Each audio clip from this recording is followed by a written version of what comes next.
Part 51. Everyone knows I'm a good man. Author, Tang Zhonmao. Chapter 502. After Ji Chang's niece got 10 wet nurses, she stopped crying every day and ate and slept every day. She was simply the happiest baby in the base. Lin Wanjiao also retracted her prejudice against this brother-in-law. Although she always felt that the other person was like a dog. But for his niece, her daughter, Ji Chang's really had nothing to say. Not only did they find use, they also brought back diapers and other things they found during the passage. Although he knew that he was also thinking about the child in Yuanyang's belly, it was a fact that her daughter had benefited from it. Moreover, Ji Chang's attitude towards Yuanyang completely subverted Lin Wanjiao's previous impression of him. At first she wondered if she felt wrong. Only later did I have to admit that maybe this was the legendary saying that once you get married, you will become calm. At least Ji Chang's is a lot more sensible now.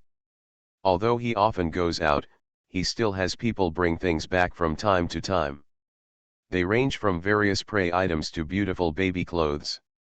Although there are bits and pieces of everything, from Lin Wanjiao's perspective, it all proves that Ji Chang's is thinking about his family wherever he goes.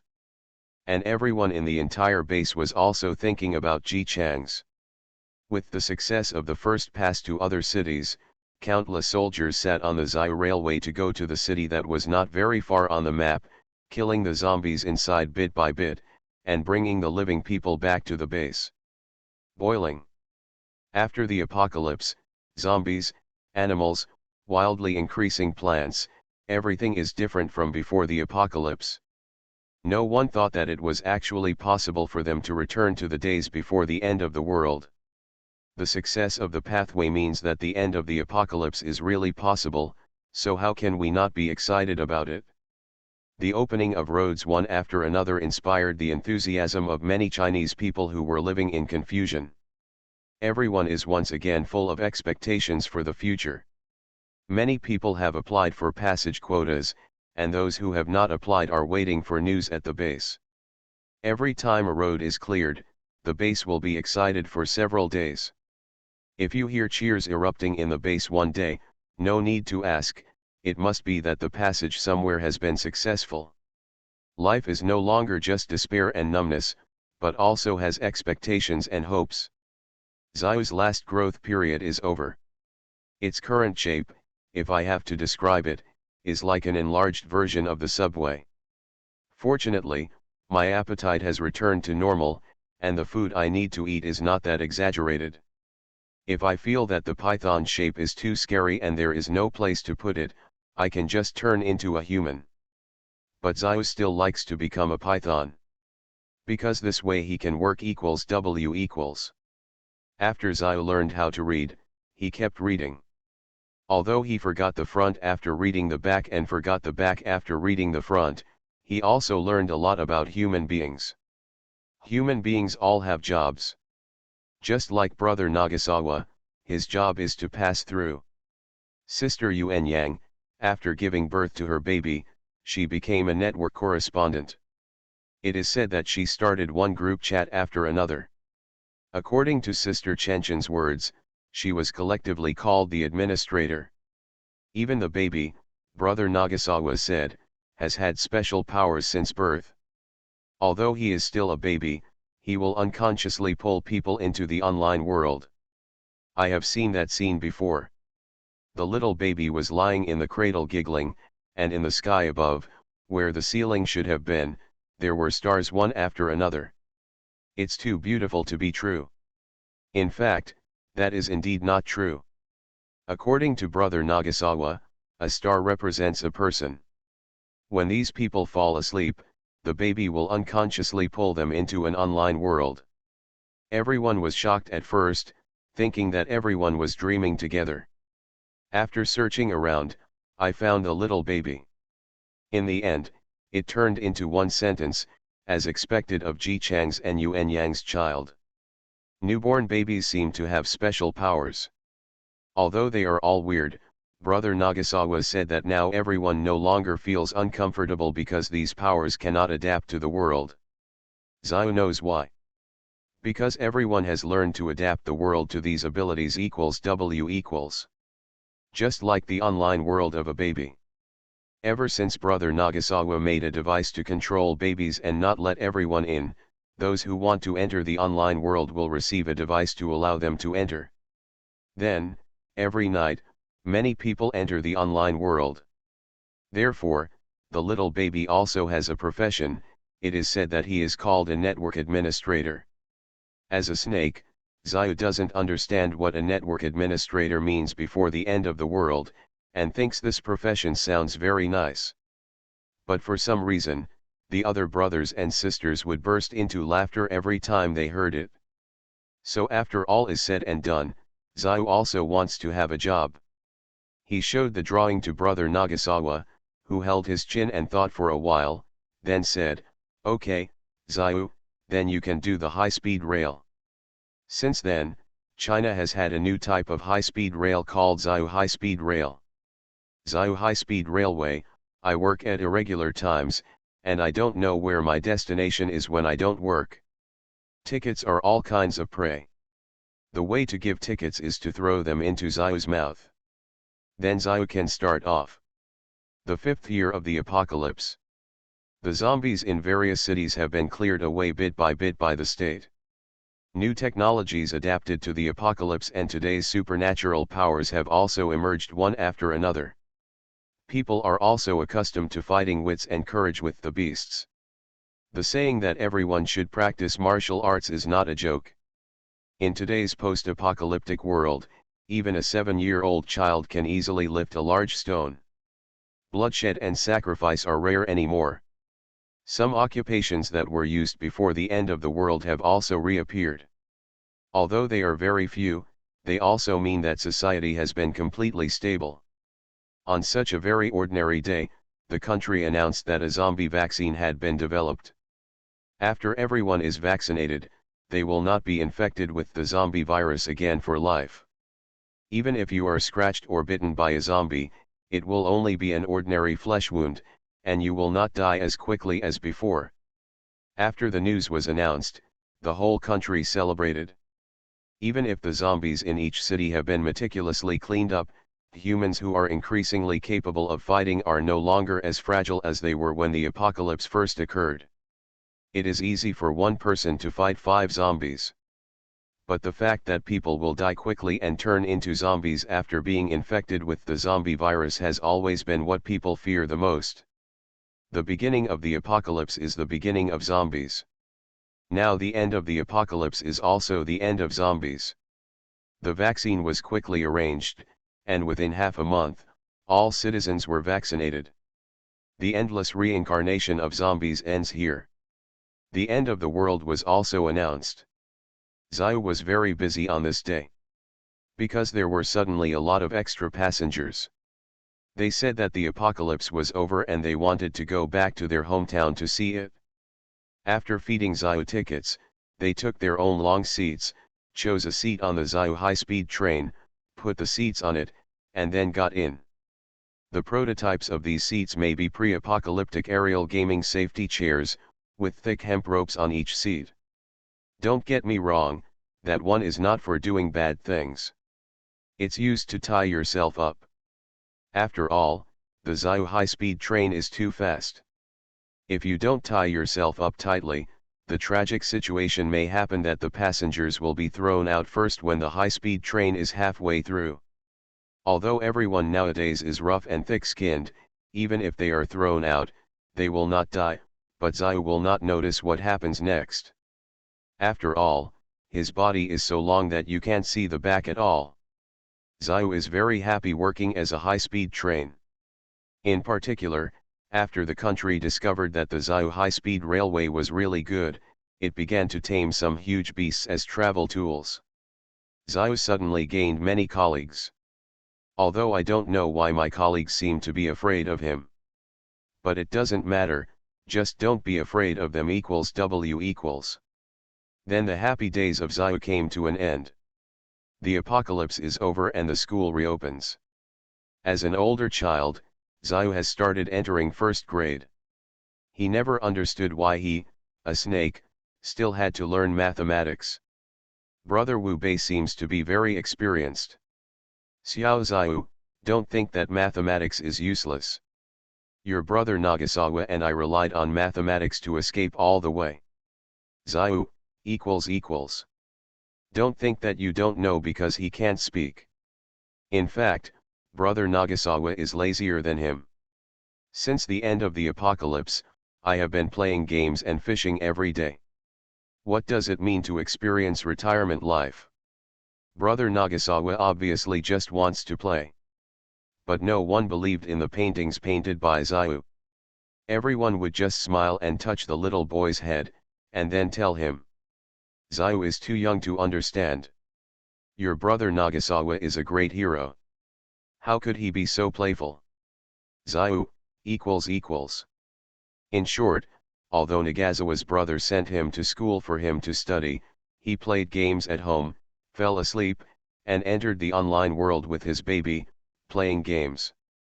But he still likes brother Nagasawa the most. W equals, Lily is free and the fastest update, no anti-theft, no anti-theft. Everyone knows I'm a good man. Author, Teng Zhonmao. Chapter 503. After the end of the world, human lifespan seems to have been affected and improved. Ji Chang's died at the age of 153. As soon as he closed his eyes, there was a conversation with the system.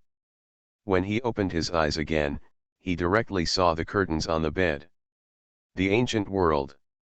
Seeing that he was awake, a pretty girl came to him. Your Majesty, are you awake? It's still early today, do you want to sleep for a while longer? Ji Chang's remained calm, only nodded as if he was still sleepy, turned over, closed his eyes, and began to receive memories. This time the world is in a place called Dafeng country. The Feng kingdom has a vast territory and many talented people. The emperors of the previous generations were all wise kings. Each emperor was able to conquer some areas, some more, some less. Until now, the territory of the Feng kingdom has become a very terrifying territory. Numbers. There are more and more satellite countries around, and it looks like the most powerful country. However, at the beginning of this generation, the emperor was not so wise. If the emperor was not good enough and his relatives were the dominant ones, some local officials began to act like monsters. At present, it seems that there have been several waves of rebellions in Feng Kingdom, but because they were ordinary people, some disturbances were suppressed as soon as they started. And if the emperor of a country is unreliable, anything may happen. For example, the original owner was just an ordinary farmer, his parents were dead, and he lived with his uncle and aunt. He didn't even have any fame, and his family had few assets. At most, he was good at painting, but being good at painting was of no use. Painting takes time, and he has no distinguished status. The paintings he painted could not be sold for a lot of money, so he just came to the capital with his uncle to work as an accountant. It was such a small character who was nothing in the eyes of dignitaries, but he was actually given the marriage of a princess in a daze. It's not because he did anything great, like saving someone's life or something like that. It was just because when he followed his uncle to Beijing, the emperor went out to worship heaven, and the princes and princesses were accompanying him. The wind at that time blew open the curtain of the 9th princess's sedan, allowing the original owner to catch a glimpse. The 9th princess was very beautiful. The original owner had never seen such a fairy face before. After returning home, he was confused and drew a picture of beauty based on the appearance of the 9th princess. Then I stayed in the room and stared at the picture of the beauty every day, without eating or sleeping. This matter spread, and there was a lot of discussion among the people. As it was passed around, it turned out that there was an infatuated scholar. Just because he had met the 9th princess, he would read her paintings all day long and was reluctant to even take a bite of food. He was an infatuated idiot. He also said how beautiful the 9th princess should be, so that a person would rather starve to death than look at the beauty she drew. When the incident reached the palace, the emperor summoned the original owner into the palace, met with him, and asked him to draw a lotus picture.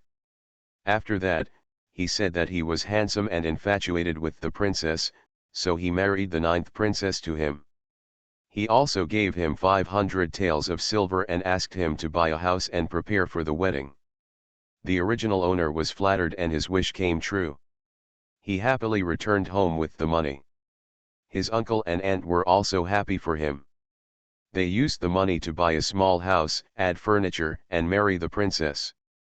At the beginning, the original owner was very excited. He lived with his uncle and aunt, who worked as a bookkeeper and didn't make much money in a year. 500 taels was a lot of money for him. Especially, he can actually buy a house in the capital. This is the capital city, and there are so many furnitures. In addition, the neighbors knew that he was married to a princess, and they all flattered him. The princess was beautiful and gentle. Although she was a little timid, it was precisely because of her timidity that she was considerate to him in every possible way and never looked down on him. Of origin. The original owner really felt that he was fulfilled. So at the beginning, he really spent some time with Princess Jean Se and Ming. Until he got acquainted with other princes-in-law. Those princes-in-law were quite enthusiastic towards him, but there was always a hint of contempt and sympathy in their words. Only then did the original owner know that when the princess got married, it was logical that there would be a princess mansion. It's not a small house like his, with only 3 rooms in total. Instead, it occupies a very large area, and there are even more than 100 slaves in the princess mansion. When a princess gets married, the dowry quota is 30,000 taels. Other utensils, such as huanghuali tables and chairs, pearls, and jade jewelry, are not included in the 30,000 taels. 500 taels, for a princess, is simply money to send to a beggar. As a prince-in-law, he should have taken a temporary post in the court. Even if you don't go to court, you will get a lot of salary every month. But these are the benefits of a married princess, and none of them are given to the 9th princess. Because she is not favored. Everyone in the palace knew that the biological mother of the 9th princess was just a lowly slave in concubine Yang's palace. She even did such a vulgar job as pouring night incense. His Majesty once visited her while drunk. It is said that she actually dared to resist and even scratched her. Your Majesty. When His Majesty woke up and found out that he was in luck with such a palace maid, he became even more angry and had her taken out and beaten 30 times. As a result, she was even beaten up, and she was actually pregnant. After all, she is an heir to the emperor. Although Your Majesty has many princesses, there are only 2 princes, so he condoned her crime, granted a title to the lowest ranking king, and still kept her in concubine Yang's palace. Unexpectedly, her belly was so weak that she almost died during childbirth. After struggling for 2 days and 1 night, she gave birth to a princess. There are few emperors and princes, but many princesses, 8 of whom are lined up in front. He doesn't care about princesses at all. He is naturally willing to pamper those who are favored, but he can't think of those who are not favored for a year and a half. The 9th princess is the kind who is not favored at all. She looked so much like her biological mother that every time the emperor saw her, he thought that he was blessed with a lowly, night-scented slave. So he disliked seeing her even more. As for concubine Yang, she didn't like her and her biological mother either. The mother and daughter lived in fear every day. Wang Kanu was bullied by the concubine, and the 9th princess was bullied by the concubine and her brothers and sisters. Although she is a golden girl, she has been faced with the situation since she was born. Her mother is not favored, her father looks down on her, her brothers and sisters can step on her, and even the palace people can bully them, so the 9th princess will naturally be raised. Got this cowardly temperament. And when the 9th princess grows up, who to marry her becomes a problem. The emperor originally planned to send her out for marriage. but concubine Yang gave up the emperor's idea on the grounds that the ninth princess was too young to be sent to a foreign country. Ji Changs only saw this memory and knew that concubine Yang was not afraid of the young princess, ninth princess. Getting married is definitely not good for other princesses. Going to a foreign country, you may not see familiar relatives for the rest of your life, and you have to readapt to everything in other countries, but for the ninth princess, it is a good opportunity. After all, a princess's marriage is not an ordinary marriage. Even if it is for the sake of Feng Guo's face, the dowry cannot be too small. The person she marries is usually either a prince or a prince. If the ninth princess is lucky and the prince she marries becomes the queen, she will be the queen. Even though she is the queen of another country, she is still a queen. Concubine Yang blocked the only way for the ninth princess to get ahead. After that, the emperor handed over the matter to concubine Yang. At this time, the story of the original owner was introduced to the palace. Concubine Yang persuaded the emperor, saying that people said that the original owner fell in love with the princess at first sight and would not marry her unless she was the one. This matter spread widely. If someone else married a princess, they would definitely have a grudge in their hearts. It would be better to use the beauty of adulthood and marry the princess to the original owner. When the time comes, the people will also praise the emperor for accomplishing a beautiful thing. The emperor didn't bother to deal with the ninth princess's affairs at all. With this excuse, he almost immediately decided to get married. He didn't want to give a penny to this daughter who inherited the appearance of her lowly biological mother, so he felt very generous even if he gave 500 taels. The princess who was supposed to be a golden girl married the original owner who only had 500 taels in her body. The original owner had never seen much of the world before. 500 taels was very little in the eyes of those noble people, but in his eyes it was a lot of money. With a house, a beautiful wife, and a little maid brought by his wife to take care of the housework, the original owner felt very happy, and it was like a fairy life. As for the ninth princess, she is timid and not greedy. Although it was like changing from a phoenix to a drowned rat, she didn't complain about anything. She just lived her life wholeheartedly, learned to cook, take care of the housework, and was gentle and considerate. The two of them, a very incompatible couple, were actually living a pretty good life. Her princess sisters were naturally unhappy too. So the consorts began to get close to the original owner, intentionally or unintentionally telling him what their lives were like, how much dowry their princess wives brought, and how many palace servants were around them. When the original owner saw all this, he began to feel unwilling. He originally thought that he would be the happiest person in the world after marrying the princess. It turned out that the princess was not favored at all. The princess's palace, 30,000 silver, and the splendid salary that the prince consort should have were all lost because the ninth princess was not favored. He thought he was marrying a treasure. The result was a big loss. If he had set his sights on other princesses, the 10th princess whose mother was a noble concubine, and the very favored 8th princess, then why would he still need to stay in this small courtyard now? He had already moved into the gorgeous princess mansion. You can also be like those princes-in-law, eating a meal of 30 taels every day, a horse costing 1,000 taels, and carrying a few hundred taels of silver notes with you at all times. Naturally, he could not imagine that if the princess was favored, how could he become the consort with his status? The original owner started going out with the consorts every day. The consorts were superficially affectionate to him and took him to various expensive places, allowing him to see the prosperity before returning to the small house. As they wished, the original owner became dissatisfied with the ninth princess. He drank drunkenly every day and went to see the beauties on the flower boat. After seeing too many beauties, he gradually stopped thinking that the ninth princess was beautiful and fragrant from many countries. He even felt that based on his talent and appearance, if he had not set his sights on the ninth princess first, none of the ladies in the capital would be able to marry him. Why did you marry an unpopular princess? Especially according to the rules of Feng Kingdom, a concubine is not allowed to take in a concubine. The more the original owner thought about it, the more he felt that he had been greatly wronged.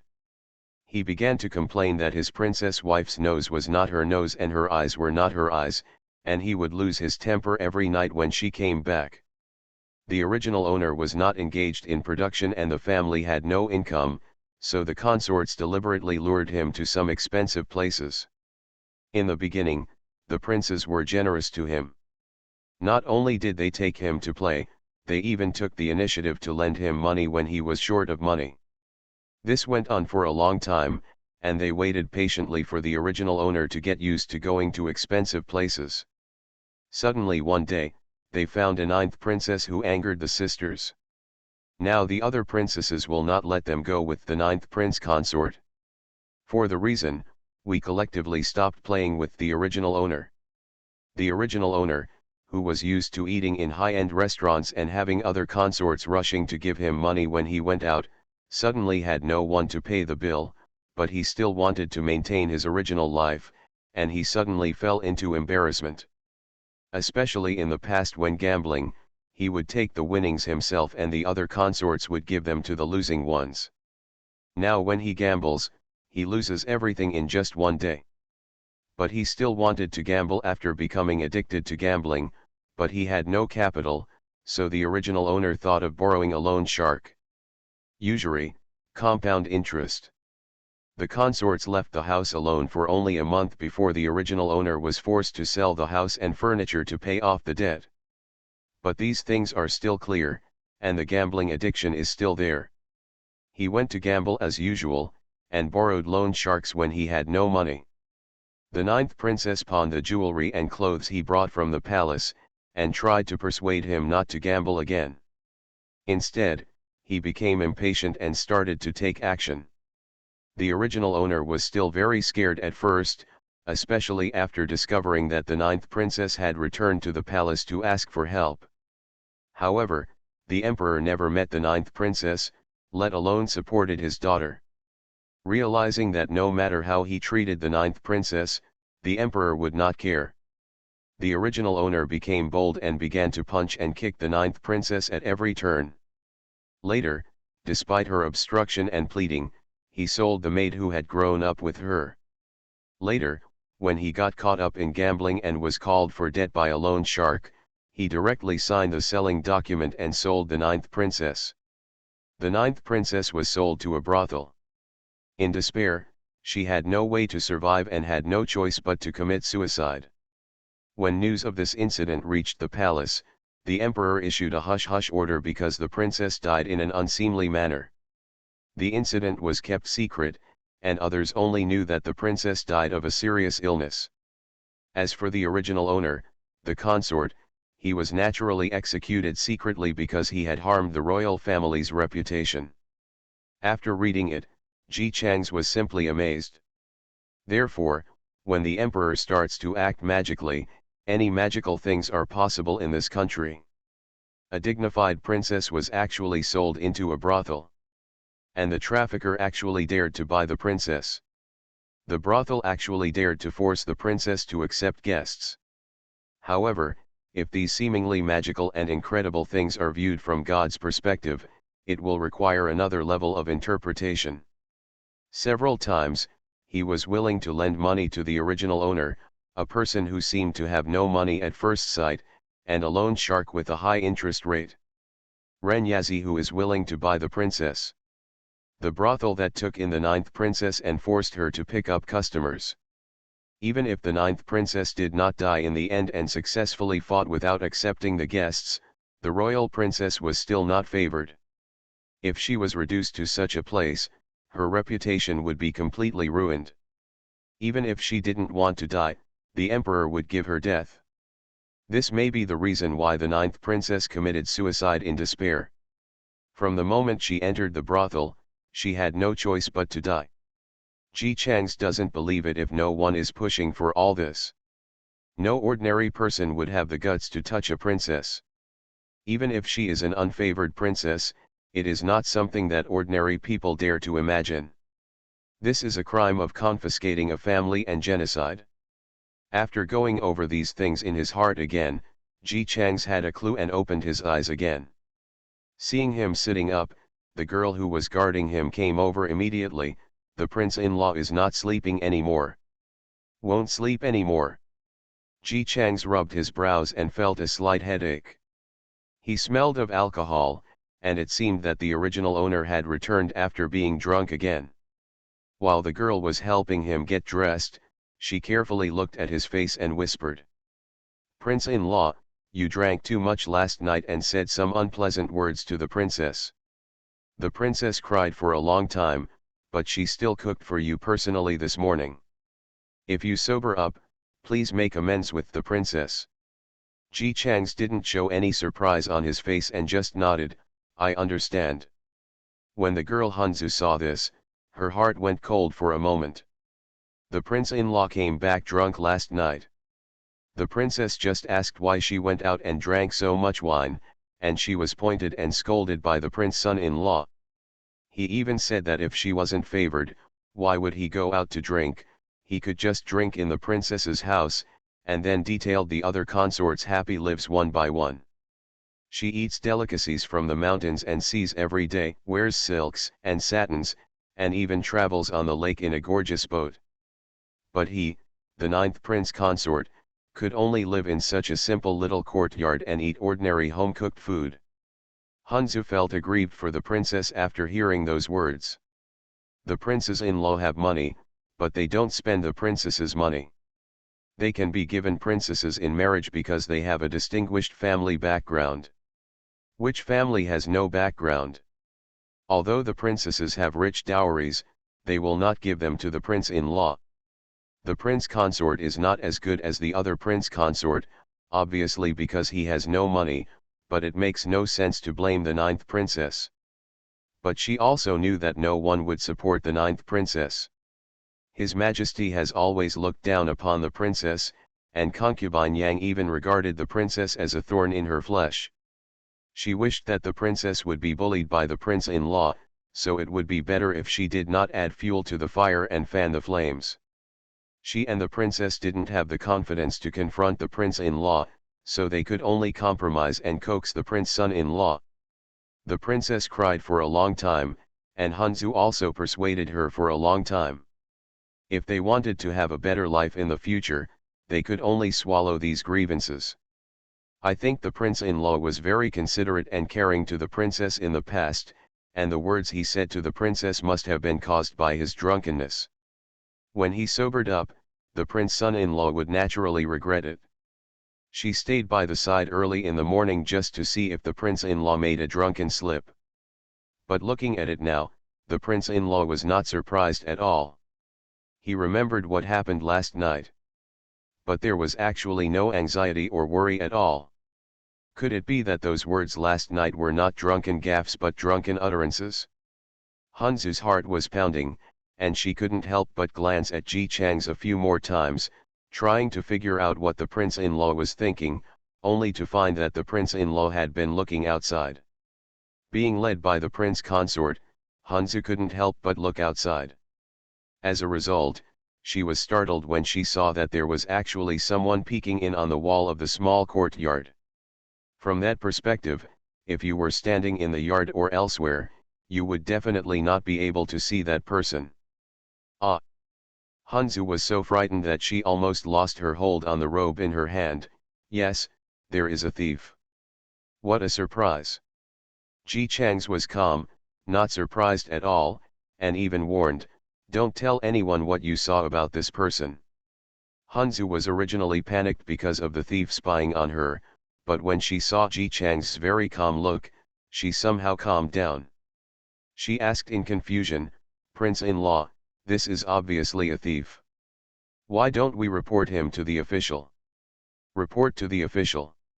Hanzu saw the prince-in-law sneered mockingly. If the reporter is useful, how can that person be so arrogant on a sunny day? Hanzu had never seen such a prince-in-law. Although he didn't say much, his words and deeds were calm. Even, he looked down on the government. The prince consort was born as a commoner. In the past, He always kept a respectful distance from the government. Even if he had the status of prince consort, he would be cautious when dealing with the children of officials. This is completely opposite to the calm look he has now. Perhaps because Hanzu was silent, Ji Chang's glanced at her. If you want to save your life, just keep your mouth shut, you know. Yes. Hanzu was startled by the prince-in-law's aura. The most terrifying person she had ever seen was His Majesty, but the prince consort looked even more powerful than His Majesty. The first reaction of Hanzu, who grew up in the palace, was to obey. She didn't even dare to look at the prince-in-law again. But when the prince-in-law put on his clothes and went out, Hanzu was surprised to find that the prince-in-law had become his original appearance again. Not only did he lose his aura, but he also looked a little village-like. In just the blink of an eye, it was like a different person. If Hanzu hadn't clearly remembered what happened just now, she would have thought she was dreaming. Then here comes the problem. Which one is the real one, the mediocre prince-in-law in front of her, who can tell at a glance that he comes from a small place, or the magnanimous prince-in-law in the room who can make her break into cold sweats with just a glance at her? Hanzu didn't dare to think any further. Consort, are you awake? The ninth Princess Zhangxinyan, who just came out of the kitchen, saw Ji Chang's coming out. She was stunned for a moment, and then forced a smile. You drank wine yesterday, so drink this bowl of hangover soup first. Ji Chang's was stunned for a few seconds after seeing Zhang Xinyan. The ninth princess, Zhang Xinyan, has not yet passed her 16th birthday. In other words, she is 15 years old. And although she is good-looking, she is not mature enough to have the appearance of a 20-year-old at the age of 15. Even the ninth princess has a baby face. As a result, she, who was already young, looked even younger. From Ji Chang's point of view, this was clearly a child whose face had not completely lost its baby fat and looked childish. Especially now when she was trying to put on a gentle mistress attitude with timidity in her eyes, but the word sin was already flooding the screen in Ji Chang's heart. What kind of vision did the original owner have to be so shocked when he saw such a young girl, who looked to be at most 13 years old, that he fell in love at first sight? Ji Chang's own native world was ancient times, and he knew best that even in ancient times, a person with such an appearance could only be called a child in the eyes of most men. Especially in the Feng Kingdom, the age at which women get married is 18, and those from wealthy families stay longer. It is not uncommon for princesses to get married at 20. If the emperor wants to marry Zhang Xinyan, he should really start looking at people at this time. After all, transportation is not developed nowadays, and it takes a lot of time to come and go. But if you get married at such a young age and your body is not yet fully developed, if you get pregnant, the probability of killing two people is really high.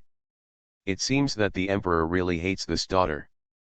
He even hated her to the point of not caring about her life or death. Consort. Zhang Xinyan saw that even though he had brought the sobering soup in front of him, Ji Chang still didn't respond. He just stared at him with strange eyes, and he suddenly felt more uneasy. She said cautiously, "Can you drink some hangover soup? Otherwise, you will have a headache." Ji Chang's retracted his thoughts and said with a cold expression, "Just let it go." Zhang Xinyan's fair face with some baby fat showed a little loss. The prince-in-law said such outrageous things and he didn't even apologize to her? However, Hanzu discovered that after the prince-in-law calmly replied to the princess and just sat down to eat, the man crawling on the wall left quietly.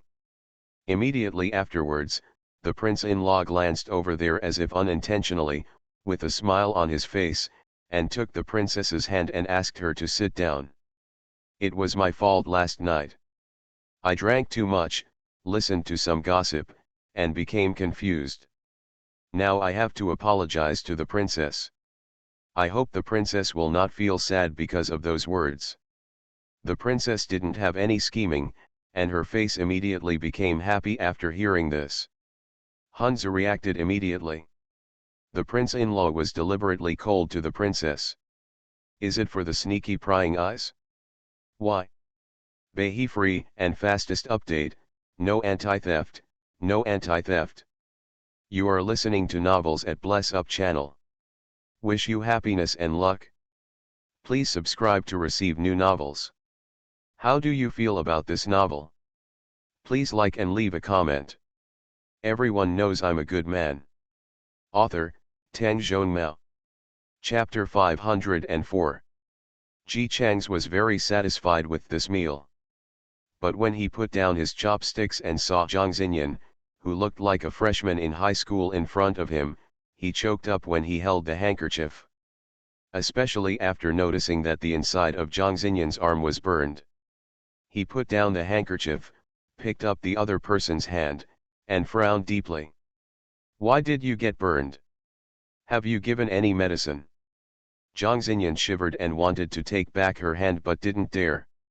It was the first time yesterday that her husband pointed at her and scolded her so fiercely. She was so scared. Hanzu was the same age as her, and the prince-in-law was much stronger and taller than them. If he tried to attack him, they would definitely not be able to stop him. Zhang Xian was tired of crying. On the one hand, she didn't understand why her husband, who was originally gentle and considerate, suddenly became so violent to her. On the other hand, she cried that if the consort changed his mind, she would have no power to resist. Looking for your father? The experience of more than 10 years in the past told her that her father would only scold her, and then punish her by copying scriptures and kneeling for a few days.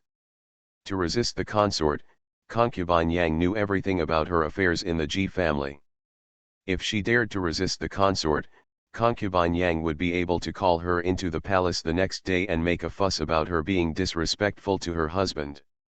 Her mother would also be blamed for it. More humiliated. As long as her mother is still in the palace, she can only become a fish on the sword. Trying to find a way out, but finding that every road is impassable, Zhang Xinyan is afraid of the future and deeply hates her own incompetence. She doesn't know how to deal with the consort's overtures. Seeing Ji Chang staring at the burn on his hand, Zhang Xinyan explained in a low voice. It's okay, it's just that it was dark in the morning and my vision was unclear, so I got burned. I've already washed it with cold water. A burn is not a trivial matter. How can you just wash it with cold water? Ji Chang's frowned more and more, and said to Hanzu, go to the medical clinic outside and buy some burn ointment. Hanzu was stunned for a moment, then his eyes showed joy, and he responded abruptly. Hey! I'll go right now, slave. It's quite convenient for them to buy medicine here. The medical center is just outside the alley, and it doesn't take more than a few minutes to come and go. Seeing Hanzu running out, Zhang Xinyan was startled. Seeing the consort holding his hand, his face turned red. It's not so serious. Just let it go and it will be fine. She had never been burned in the palace. Although she was not favored by her father and was often punished to kneel down and copy Buddhist scriptures, concubine Yang had always done things safely. Such an injury that would leave external wounds would never be left behind. On her. On the other hand, her mother, because of her humble status, was never summoned by her father. Concubine Yang had no scruples, and she did not hesitate to practice. She also suffered some burns, most of which were caused by the tea being served too hot. Often at this time, Wang Kanu would rinse directly with cold water. It's not that they don't want to apply medicine, it's more difficult for ordinary people to get medicine in the palace. The only formal way is to get it from the imperial doctor, but they want to get it, but they are stuck and refuse to give it. If the eunuchs were to be brought from outside the palace, the price would be too high to afford. After a long time, Zhang Xinyan also felt that if she was burned, just rinse it with cold water. After being burned, she subconsciously washed it with cold water. There was no money at home. She had bought some fabrics for summer wear, and the prince was not happy. Zhang Xinyan guessed that the reason why he had such an attack last night was that he needed money to buy these fabrics. Although there wasn't much fabric, most of it was used on Ji Chang's. It really makes no sense for the prince consort to have an attack. The other princesses all had a treasury of materials for their dowries, but she, the ninth princess, had none. Zhang Xinyan felt very uncomfortable in her heart. Unexpectedly, the consort would care so much about her burns. Ji Chang's put down Zhang Xinyan's hand. This food tastes very good, but the princess won't have to do these tedious tasks in the future. I can just buy another mother-in-law for the cooking work. When Zhang Xinyan heard this, she felt relieved that her consort valued her, but also worried. But at home, we no longer have enough money to buy someone. Speaking of buying people, we have to mention Zhang Xinyan's difficulty mode again. When other princesses get married, they are accompanied by a bunch of maids and eunuchs. Zhang Xinyan only has Hanzu beside her. She had grown up in various oppressive environments. Except for her biological mother and Hanzu, no one said anything good about her. Under such hints, Zhang Xinyan, who was obviously a princess, felt even lower than ordinary people. Afraid that the prince-in-law would dislike her for having only one palace maid with her, she even took the initiative to learn cooking skills. In the past, the original owner was flattered by this, feeling that a majestic princess was willing to wash her hands and make soup for her. But after getting along with those consorts for a long time, her mentality gradually turned to disgust. A dignified princess, without any princess manners, actually does such a lowly thing as cooking for herself. It's no wonder that she is not as handsome as other princes-in-law. With such a wife, how can people think highly of him? After he came back drunk, he also said that Zhang Xinyan had not behaved like a princess several times. He didn't even think about it. The princess had the manners of a princess, but she was served by a group of servants around her. Naturally, the princess didn't have to do anything herself. Everything was taken care of properly, and her hair was not messed up. How could she not have manners? And the ninth princess was only married to a maid, and the original owner did nothing at home and had to be waited on. No matter how capable Hanzu was, he couldn't split her in half and use her. What's more, since she got married, Zhang Xinyan has not been able to completely escape from the palace. From time to time, she will be summoned into the palace by concubine Yang, saying that she misses her and wants to see her, but in fact, she just wants to see her in desolation before taking her. Out of righteousness, she was asked to take good care of her consort Yunyun. Every time she listened to concubine Yang's lecture, she would have to stand there for an hour or two. Even what she did at home and what concubine Yang considered inappropriate would be brought out and reprimanded. She had to do housework every day and was scolded by others. Under such torture, it was strange that the ninth princess could shine so brightly. Zhang Xinyan and Hanzu whispered quietly for countless times, but they couldn't figure it out. They were clearly in the Ji family. The Ji family was poor and did not hire anyone else. Why did concubine Yang, who was deep in the palace, know what they did and said the next day? The two of them had suspected that concubine Yang had sent someone to spy on her secretly. It was a serious crime for the palace concubine to spy on the married princess. But what's the use? If concubine Yang was spying on other princesses, her father would definitely be furious. Regardless of whether she was convicted or not, she would definitely be investigated thoroughly. But it was Zhang Xinyan. If she goes to report it, not only will she not receive fair treatment, but she will also be reprimanded and scolded. And her mother was still in concubine Yang's hands. It was difficult for her mother to be in her hands. If the news that Zhang Xinyan dared to complain reached concubine Yang's ears, her mother would definitely be worse off than dead. She could only endure it, lowering her eyebrows and being submissive, and endured it day by day. Even at the same age as a teenage flower, it would not be able to bloom under such suffering. She also understood that this was what concubine Yang and the others had planned.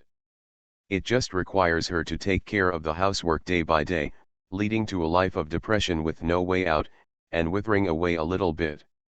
Knowing but being unable to change is the most despairing thing. Now that Ji Chang's asked her not to work too hard and hire someone to take care of the family, Zhang Xinyan couldn't help but feel a glimmer of hope in her heart. But the reality still forced her to continue. Forget it, I have Hanzu to help me, so I don't do much work. It doesn't matter. A smile appeared on Ji Chang's face. In this smile, there was a sense of relaxation and confidence that Zhang Xinyan had never seen before. Today, I will bring people back. Just as he was talking, Hanzu came back from buying medicine. When he came in, he saw the prince-in-law's hand on the princess's hand, patting her comfortingly, and the smile on her face became even bigger. If the prince-in-law is kind to the princess, then the two of them will have a better life. Prince-in-law, princess, I bought the medicine. While Hanzu took out the medicine and applied it to Zhang Xinyan, she thought it would be better to stay outside the palace. If he were in the palace, a little burn ointment would cost 10 taels of silver. But outside the palace, 20 coins can buy so much.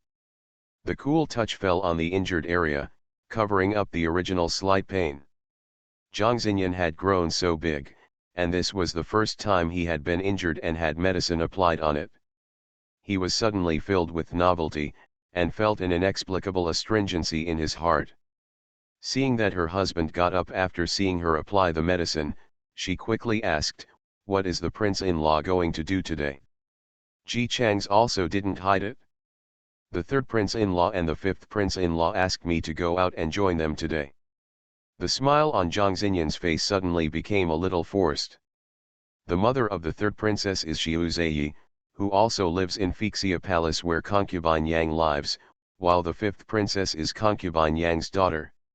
Growing up, these two sisters have often bullied and humiliated Zhang Xinyan together.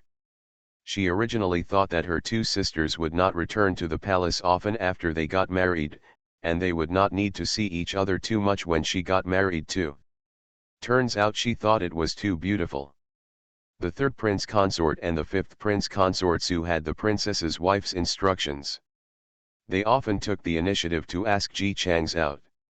When they came back, they would be drunk without saying a word, and their attitude towards her would become visibly a little bit impatient. Zhang Xinyan tentatively asked, but every time she brought up the topic, her husband interrupted her and ignored her. Although she was timid, she had some experience of being bullied when she grew up. She understood that those consorts had no good intentions. They talked to her husband but got no response, and sometimes got angry. She could only watch Ji Chang's get along with them. Together. She forced a smile. "Then you come back early." "Good." Ji Chang's turned around and smiled at her. "Since the princess asked my husband to come back early, I will definitely come back early." It was just an ordinary sentence, but the big stone in Zhang Xinyan's heart finally fell to the ground. After a while, the young man of the third prince consort came to pick him up. Ji Chang's opened the door and left with a familiar face. Seeing that the consort had gone out, she said to Hanzu, "Do you feel that the consort is a little moody today? When I first went out, my attitude was cold, but suddenly I became enthusiastic." The enthusiasm almost made her feel like she was back in the days after her wedding. Those few days were the happiest days since Zhang Xinyan was born. Although she felt sad in her heart when she learned that her father had married her to a consort with no fame or family background and could only be called an ordinary person. But on the wedding day, the prince-in-law took off his hijab and saw that the prince-in-law was handsome. He looked at her with admiration. He took her hand and said that she was like a goddess in the sky. He fell in love with her at first sight and now he must marry her. "I will never give up on her for the rest of my life, and when I protect her for the rest of my life, those sorrows will disappear." Even if they knew that concubine Yang and the others deliberately chose such a family for their marriage, it would be fine as long as the consort was good. But later, the consort also changed. But now, he doesn't seem to have changed much. Hanzo knew something about the inside story. She took a careful look at the wall first. She didn't feel relieved when she didn't see anyone, so she pulled Zhang Xinyan into the house. After looking left and right, he whispered, "Princess, I have an idea." While his awesome teammates Zhu and Zhang Xinyan were whispering, Ji Chang's had already arrived on the street.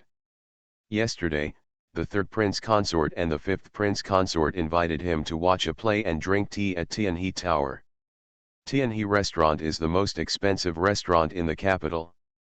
The original owner went there once and was amazed. It's not because of how good the singer is, or how delicious the food and tea are, it's mainly because of the money filter. After all, a pot of tea costs 50 taels of silver, so drinking it is naturally full of expansion. The consorts of Tianhe Tower didn't go there often, so every time the original owner cherished this opportunity, he was very happy on the way there, and his whole body was full of excitement. But Ji Chang's Tianhe Tower was still quite far away from Ji's house, so he didn't bother to leave after only 2 steps. "It's really hot today," he said to Ma Ying, the fifth prince-in-law's young servant. "Before I took a few steps, I was already sweating in layers. Otherwise, I would not go to the appointment today." Ma Ying was stunned. She never thought that the 9 prince consort would break the appointment before taking 2 steps. The opportunity to eat at Tianhe Tower is so rare, why would the 9th prince consort not go? Ji Chang's didn't look at the expression on his face, he just kept to himself and gave instructions. "Why don't you tell the 5th prince consort for me? Just say that it's hot and I'm weak and I really can't walk a few steps. Let him have fun with the 3rd prince consort today." Seeing that Ji Chang's turned around and went back after he finished speaking, Ma Ying became anxious. Others didn't know it, but he, as the confidant of the 3rd prince consort, knew clearly that his master and the 5th prince consort were having a gathering. They were clearly trying to lure the 9th prince consort to watch a joke. If the 9th prince consort doesn't come, then what's the point of this place today? "Prince-in-law, please don't leave yet." Ma Ying hurriedly stepped forward to stop them. "The 3rd prince consort and the 5th prince consort are specially making a treat for you. It would be a pity if you don't go." Ji Chang's made a fan with his hands and fanned the wind in a decent manner, with a weak look on his face. "I want to go too, but it's too hot today. Maybe next time, next time." Ma Ying was dumbfounded when she saw that even though she had said this, the 9th prince consort, who had always been very considerate to other princes-in-law, still didn't want to go. The banquet at Helu was all booked that day, and the 2nd floor was reserved so that the 9th prince consort could see it. The money for the 2nd floor alone was 1,000 taels. As a result, the money was spent, but the real owner was not there. If he went back alone, he would be skinned by his own master. Ma Ying didn't even bother to show off her "I'm a confidant of the 3rd prince consort and I'm very arrogant" attitude now, and she smiled apologetically at Ji Chang's. "Otherwise, how about I find a carriage and you go there in the carriage?" After hearing this, Ji Chang seemed to nod immediately in agreement. Halfway through, he suddenly hesitated. "Forget it, it's already sultry today. If you sit in a carriage, the carriage is already narrow. Sitting inside won't make it even hotter. You prince-in-laws are not afraid of the heat. We always sit in a sedan when we get together. I'm afraid it's very hot." Ma Ying felt disdainful in her heart, feeling that these 9 princes were indeed from commoner backgrounds and had become princes-in-law, but they were still so ignorant. Young men from aristocratic families all ride in sedans in the summer. If it was really muggy, how could they ride in sedans? He felt that he was more knowledgeable than the 9 prince consort, and his voice regained a hint of pride. "I want the 9 prince consort to know that although my master is riding in a sedan, there is an ice basin in the sedan. Not only is it not hot, the interior of the sedan is also very cool." The 9th prince consort, who was born in a rural area, was really shocked by his words. He opened his eyes wide in surprise and asked, "Eh? Really? Still like this?" Ma Ying raised her chin slightly. "Of course, this is how the young lady from Beijing goes out in the summer. See the world. Country bumpkin." Ji Chang's, a country bumpkin, cheered with admiration. "Oh, that's awesome. I used to live in the countryside, but I've never heard of an ice basin in summer." Ma Ying became more and more proud. 9 prince consorts are not from the capital, so it's normal for them not to know. Every family with an official title in the capital has an ice house in their mansion. Ice is cut in the winter and stored in the ice house for use in the summer. This is what these ice basins are like. Come. That's it? Ji Chang's nodded repeatedly, as if completely shocked by Ma Ying's words. Without waiting for Ma Ying to smile and say a few more words, he said, "After you finish looking for the carriage, put an ice basin on it to cool the carriage before you pick me up. I'll wait for you here and have a bowl of herbal tea." The smile that had not fully bloomed on Ma Ying's face froze.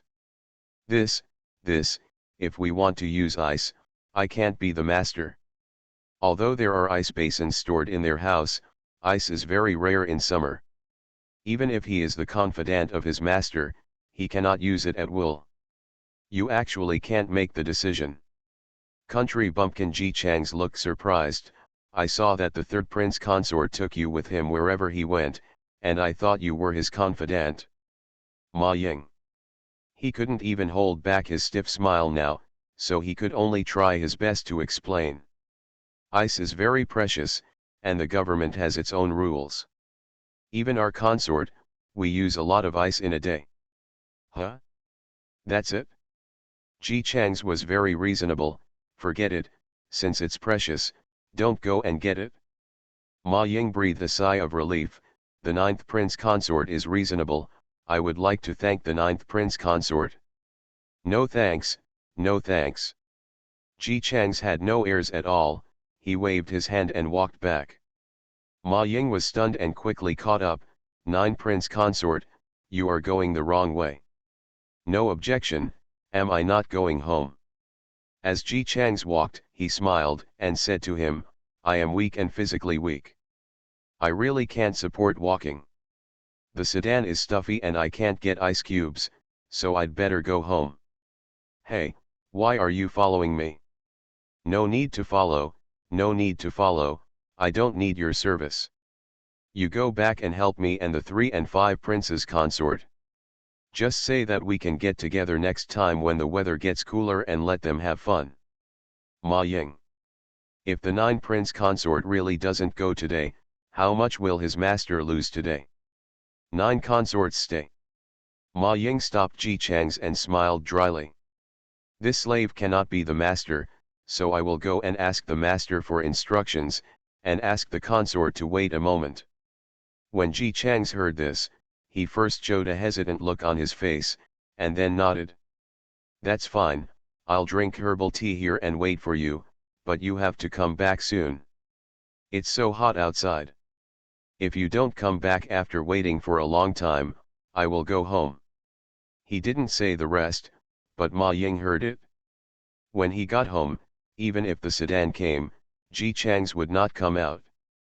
Ma Ying nodded repeatedly. Yes, I will come back as soon as possible. Please also ask the 9 prince consort to wait here." Ji Chang's then sat down and ordered a pot of herbal tea, as if he planned to drink the tea slowly and wait. Ma Ying was afraid that he would come back too late and he would go home by himself. He didn't care about the hot weather and ran very fast along the way. When I entered the Tianhe Tower, I looked very embarrassed because I was sweating and my hat was crooked. The new waiter in the Tianhe Tower almost came to chase me away. Fortunately, the old waiter was there, and he recognized that this was the boy next to the 3rd prince-in-law, and quickly grabbed the new waiter, and Ma Ying was able to go to the 2nd floor smoothly. Upstairs, the 3rd prince consort and the 5th prince consort were laughing and talking, and from time to time they glanced at the opera singing downstairs. The atmosphere was just right, so Ma Ying came up. The third prince-in-law looked over and his face darkened. How did you do it to end up like this? Ma Ying is his servant, and she also represents his face outside. He was in such a mess that others would only laugh at the third prince consort. Ma Ying quickly put on his hat and carefully explained the cause and effect, focusing on the fact that he had run all the way in the heat in order not to delay the tasks assigned to him by the third prince-in-law, which was why he was in such a mess. What?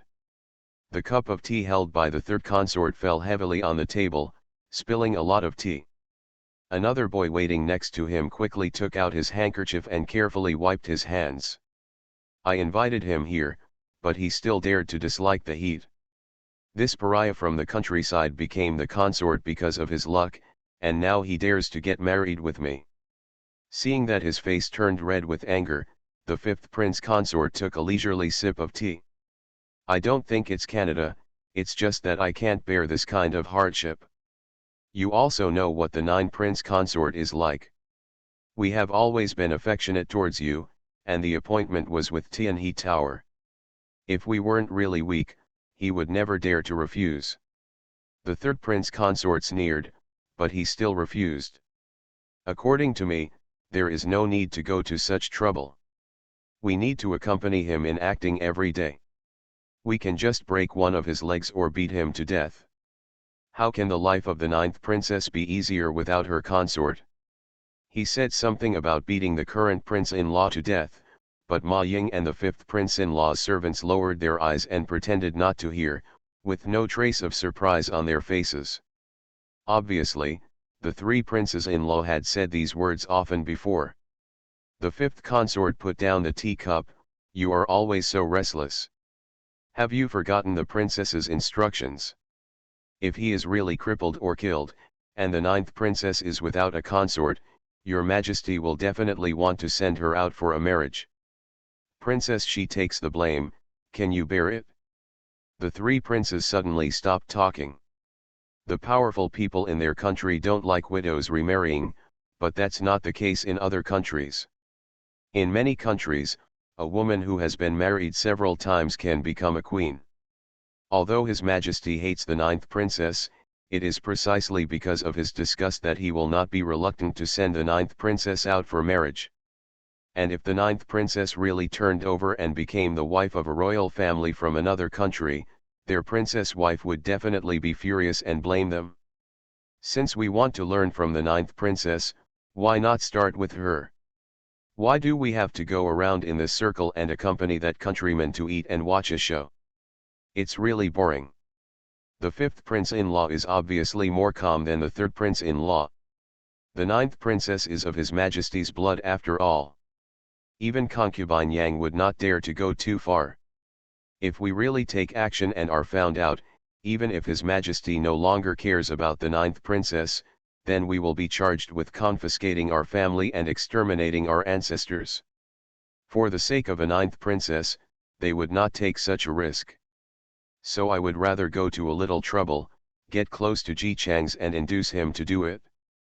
As long as it is done flawlessly, no matter how you look at it, it is Ji Chang's doing. When the time comes, he will be pushed out as a scapegoat, and His Majesty's anger will be shouldered by someone, and this matter will naturally pass quietly. The third prince consort knew this, but he still complained very much. I spend money like water these days, but the princess still blames me for not making any progress. It's really annoying.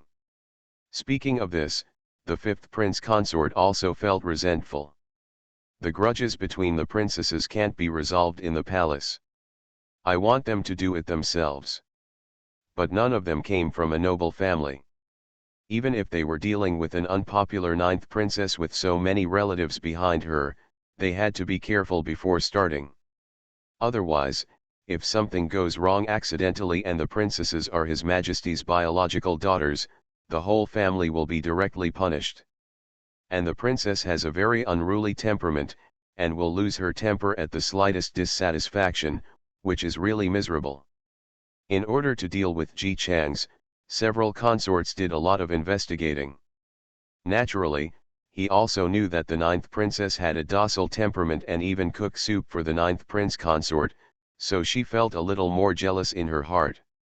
Every year at the royal family banquet, the consorts would be present. They had also seen the ninth princess. She was as beautiful as a flower, much better than her sisters. She has such a good personality.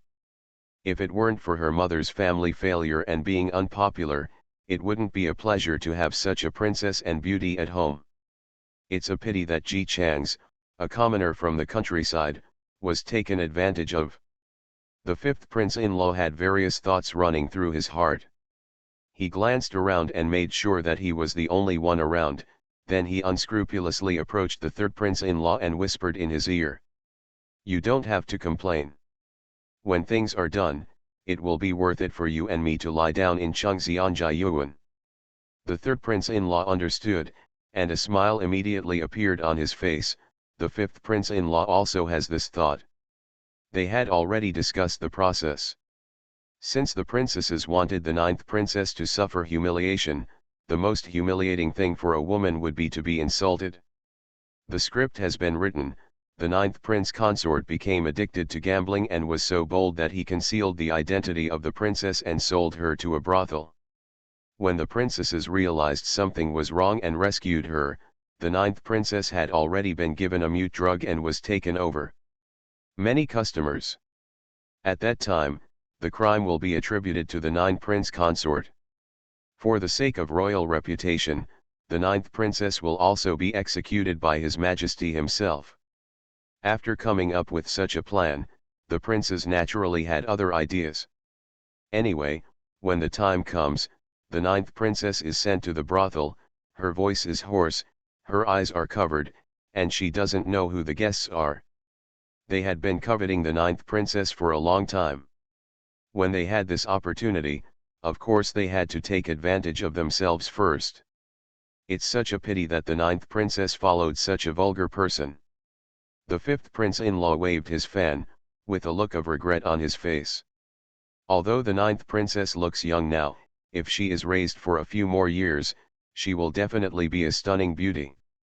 It is a pity that she is a princess. No matter how favored she is still a member of the royal family. Otherwise, he would have taken action long ago, and there would be no need to go through so many twists and turns. Because he thought about the reward he could receive when the matter was completed, the third prince consort became energetic and stopped complaining. He said to Ma Ying, "Go to the mansion, call for a carriage, and ask for an ice basin with my sign, and ask the ninth prince consort to come in the carriage." "Yes, slave, go right away." Ma Ying had been waiting anxiously for a long time, fearing that if she asked for instructions here, Ji Chang's would return home and refuse to come out. But he didn't dare to interrupt when the prince-in-law was talking, so he could only wait by sweating profusely. Now that he got it, he quickly went downstairs with the sign and ran towards the mansion. Of course he wasn't going to the princess's mansion. Although the birth mother of the third princess does not have a high status, she is backed by concubine Yang and is favored by His Majesty. She has absolute real power in the princess's mansion, and the words of the consort do not matter at all. The prince-in-law now wants to spend money and use ice outside, so he can go back to his home and go to the palace of the Minister of Justice to get it. Ma Ying got ice from the house, asked for a car, and quickly drove to the tea shop to pick someone up. After he left, the sister-in-law of the third prince consort frowned slightly as she listened to the girl's report. How could her brother-in-law come to the house from time to time to ask for things after the family was separated, but her parents-in-law were still there, so she couldn't say anything, so she could only endure it. Forget it, it's just a basin of ice. On Ji Chang's side, after drinking a cup of tea, eating a plate of cold dishes, and saying hello to Hunzu who came out to buy groceries, and leisurely not sweating at all, Ma Ying finally arrived. After seeing the carriage, he nodded repeatedly. "This carriage is really luxurious, it even has carvings on it." Ma Ying was exhausted from running and was not in the mood to feel proud anymore. She only gasped and said, Ninth prince consort, the carriage is here and the ice cubes have been put in. You'd better get in the carriage quickly. My master and fifth prince consort are waiting for you. Ji Chang smiled, okay, I'll go up right now. But are you very hot? Why are you sweating all over? Your clothes seem to be soaked with sweat. It looks a bit disgraceful. Ma Ying, who was half exhausted. At this moment, he wanted to pinch him directly and yell. Don't you have any idea why I'm so hot? Didn't you make me run all the way on such a hot day? You actually asked me if you had any intention at all. But in reality, Ma Ying could only squeeze out a dry smile. Slave, I'm more afraid of the heat. I ran a little faster just now. Ji Chang said as he slowly got into the car. If you're afraid of the heat, just walk slower. Why are you running so fast? I feel hot just looking at you. Ma Ying. Weren't you the one who asked me to come here quickly? As if he knew what he was thinking, Ji Chang's turned around and smiled. I just said it casually before. Of course I won't miss the appointment with the 3 princes and 5 princes. It doesn't matter if I wait a long time. After hearing this, Ma Ying became even more angry. But no matter how angry he was, he could only maintain a smile on his face and admit to Ji Chang's, it's my servant who is stupid. He didn't expect this. Just don't take offense to the 9 prince consort. Don't be offended, don't be offended. No matter how stupid you are still the person next to the 3rd prince consort. How can I be offended? Ma Ying. He took a deep breath. 9 prince consort, are you seated yet? Ji Chang sat comfortably in the car, feeling the coolness inside, and was satisfied. Sit down. Ah, by the way, I forgot to pay for the tea. Please give it to me. Ma Ying. With gritted teeth in his heart, he jumped out of the carriage, took out his copper coins and gave them tea money. In his entire life as a businessman, he had never experienced anything like this involving paying a prince consort's bill out of his own pocket, and he had to pay it. After experiencing so many twists and turns, Ma Ying just wanted to finish her errands quickly. He drove the car straight to Tianhe Tower. While Ji Chang's was sitting comfortably on the cushions and feeling the ice basin, Ma Ying was sweating profusely and drove the carriage outside Tianhe Tower. 9 prince consort, we are here, please come down. Ji Chang's, who was sitting comfortably and even considering whether to take a nap, opened the door curtain and swallowed slowly. After being led into the lobby, the 2 princes-in-law who were waiting boredly saw him and immediately waved and greeted him affectionately. Ji Chang's went upstairs with a smile. Hey, I'm late. It's hot today and I'm weak, so I almost didn't make it. He sat down and apologized, I'll punish myself with a drink for keeping you 2 waiting. As he said that, he picked up the teacup to drink. He took a sip and put it down awkwardly, it turns out to be tea. I thought it was wine. The 3rd prince-in-law smiled and said, 9th prince-in-law wants to drink? That's hard to say. Waiter, bring me the best wine in your shop. Ji Chang suddenly looked uneasy, the best? It doesn't have to be so expensive. The wine in Tianhe Tower is said to be very expensive. Seeing his poor appearance, the 3rd prince consort felt contempt in his heart and smiled on his face. It doesn't matter. I'm the prince-in-law. Not to mention a little wine, even if we order the entire Tianhe Tower's food, it's not worth anything to us. Ji Chang suddenly showed a shocked country bumpkin expression, seriously? But a dish at Tianhe restaurant costs dozens of taels of silver.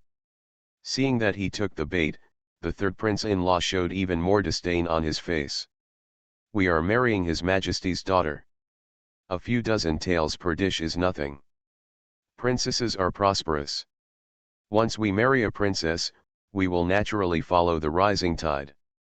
He was about to brag about himself again, when he suddenly remembered that the 9th princess was not favored, so the 9th prince consort's treatment was different from that of their consorts, and they could not be as free and easy as they were. Before he could speak, Ji Chang's was already in high spirits with an "oh my god, I'm so shocked" look on his face and spoke. "Then today, let's order all the dishes at Tianhe restaurant, right?" The third prince consort. The smile on his face froze. "Click everything, again." "Right." Ji Chang's had a relaxed look on his face. "Ha ha ha, I know this little money is nothing to you. Click them all." The third prince-in-law turned to look at the fifth prince-in-law. Tianhe Tower is notoriously expensive in the capital. Even the princes-in-law only come here a few times a month, and most of them use the money given by their parents instead of the prince-son-in-law's salary. As a consort, of course he had some private money. But ordering all the dishes at such an expensive Tianhe restaurant is too much money. Seeing the fifth prince-in-law nodding towards him, the third prince-in-law managed to squeeze out a smile. "Ha ha, ha ha, then click them all." Ji Chang's nodded repeatedly with admiration in his eyes. The third prince consort is truly worthy of being the son of the Minister of Justice. With so much money, you don't even blink an eyelid. I'm really envious. The third prince consort smiled dryly. "No, this has nothing to do with my father. The glory and money I have today are all due to my status as the consort.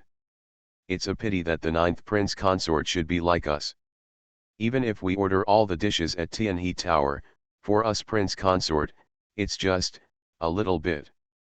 I looked at the price of each dish on the menu handed over by the waiter, and there were about 50 dishes in the entire menu. He swallowed and his voice started to sound weak. "A little money. That's it, Lily, free and fastest update without anti-theft or anti-theft. Everyone knows I'm a good man." Author, Tang Zhongmao. Chapter 505. Tianhe Restaurant can be ranked as the #1 restaurant in the capital, so the service is certainly not limited. After Ji Chang's and the others decided to order a dish, the waiters asked very thoughtfully, "Can the dishes that cannot be placed on several tables be placed on other tables?" The three princes were overjoyed. "That's right, I can't put it on the table. He can let the restaurant serve the dishes one by one first, and then they can eat them. After eating 10 dishes, they will always be full. At that time, you can just let nature take its course and ask the restaurant not to serve other dishes." As a result, as soon as he opened his mouth, before he could make a sound, Ji Chang's already expressed excitedly, "Okay, let's put it on the other table." After saying that, he turned to the third prince consort and said, "The third prince consort is still thoughtful and covered the whole floor so that there are no customers on other tables and the dishes we ordered can be placed on it." The third prince consort.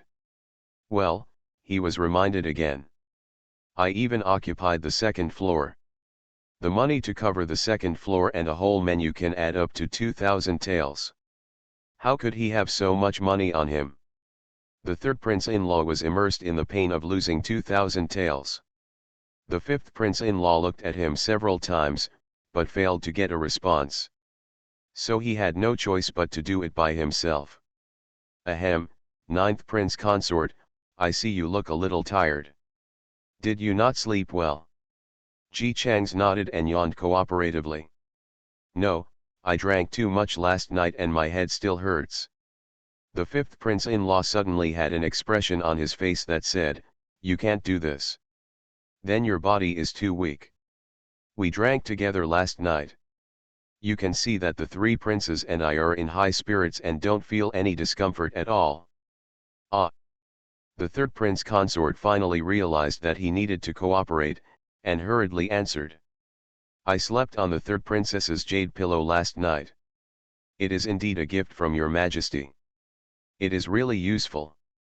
After a night's sleep, I feel refreshed and my body feels much better." The fifth prince-in-law also immediately said, "I also use the fifth princess's jade pillow. No wonder, I told you how to wake up in the morning and feel refreshed." After they finished talking, they waited for Ji Chang's to ask what kind of jade pillow is it. As a result, after waiting for a long time, he didn't ask. When he saw it, both of them were speechless. Ji Chang's was actually looking at the people singing on the stage seriously. It was as if he didn't hear them at all. If he doesn't follow the script, how can they continue?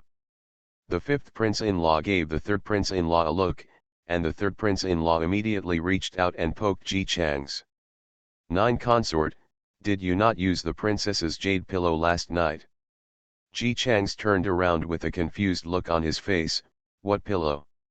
The third prince consort, this is the cold jade pillow that your majesty gave to all the princesses. It is warm in winter and cool in summer. If you use it every day, it can also prolong your life. Yes. The fifth prince consort spoke up, the third prince consort and I used this jade pillow last night. That's why we didn't have a headache after drinking so much wine. Ninth prince consort, you have a headache. Didn't you use the jade pillow? Ji Chang's understood and immediately waved his hand. How can the ninth princess have any jade pillow? Of course the 2 consorts knew this. They just said this deliberately to arouse Ji Chang's injustice. Now after hearing this, they all pretended to be surprised. How could it be? Even if the ninth princess's biological mother's status is not high, she is still of His Majesty's blood. How come the other princesses have it, but only the ninth princess does not? That's such a pity. If we drink too much in the future, it will be fine if we sleep on a jade pillow, but you will be miserable. You will only have a headache the next day. Hey, your life is miserable. Ji Chang's also nodded along with these words. Isn't it true? The 2 brothers-in-law still understand me. I thought that since you were of high status and I was from a humble background, my 2 brothers-in-law would not have any sympathy with me. Unexpectedly, after getting to know the brothers-in-law, I discovered that you are so kind and have never looked down on me. The fifth prince consort patted him on the shoulder, his face full of sincerity. You and I are both consorts, how could we look down on you?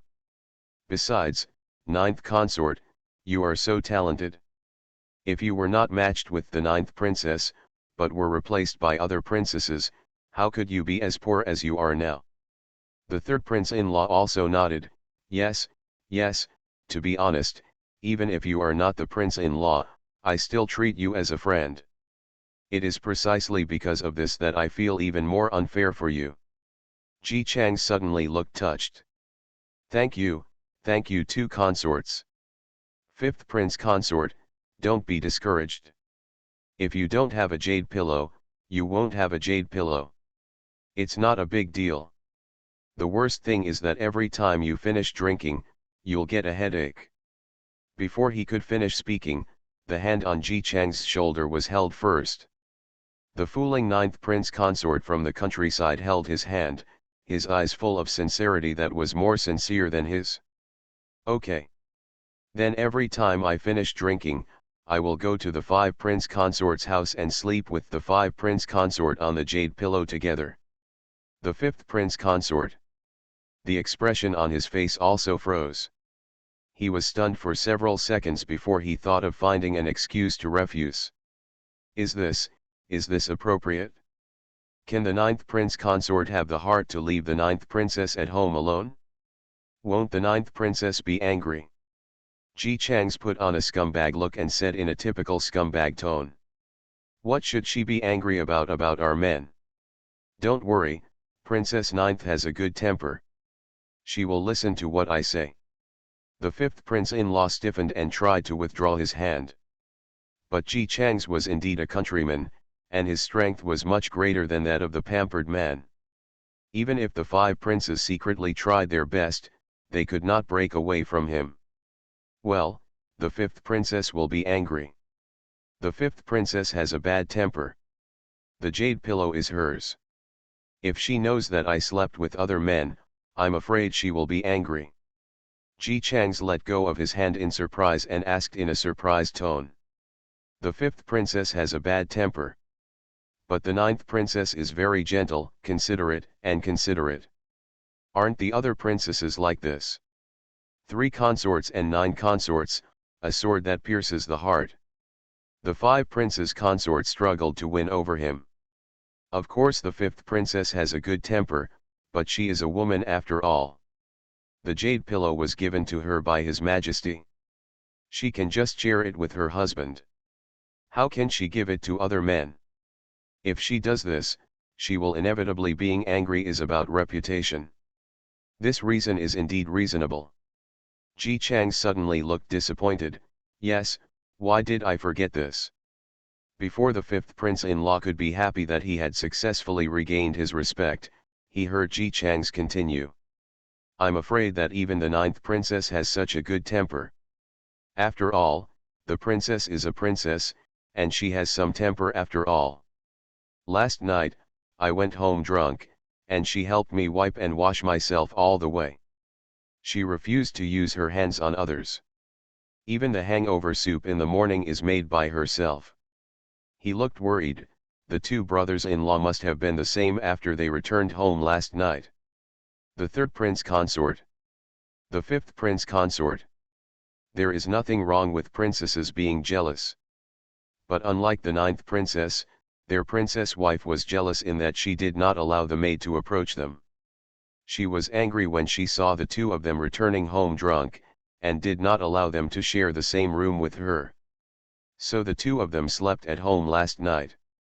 Although it is my own home, they are all married and are driven back to live there from time to time.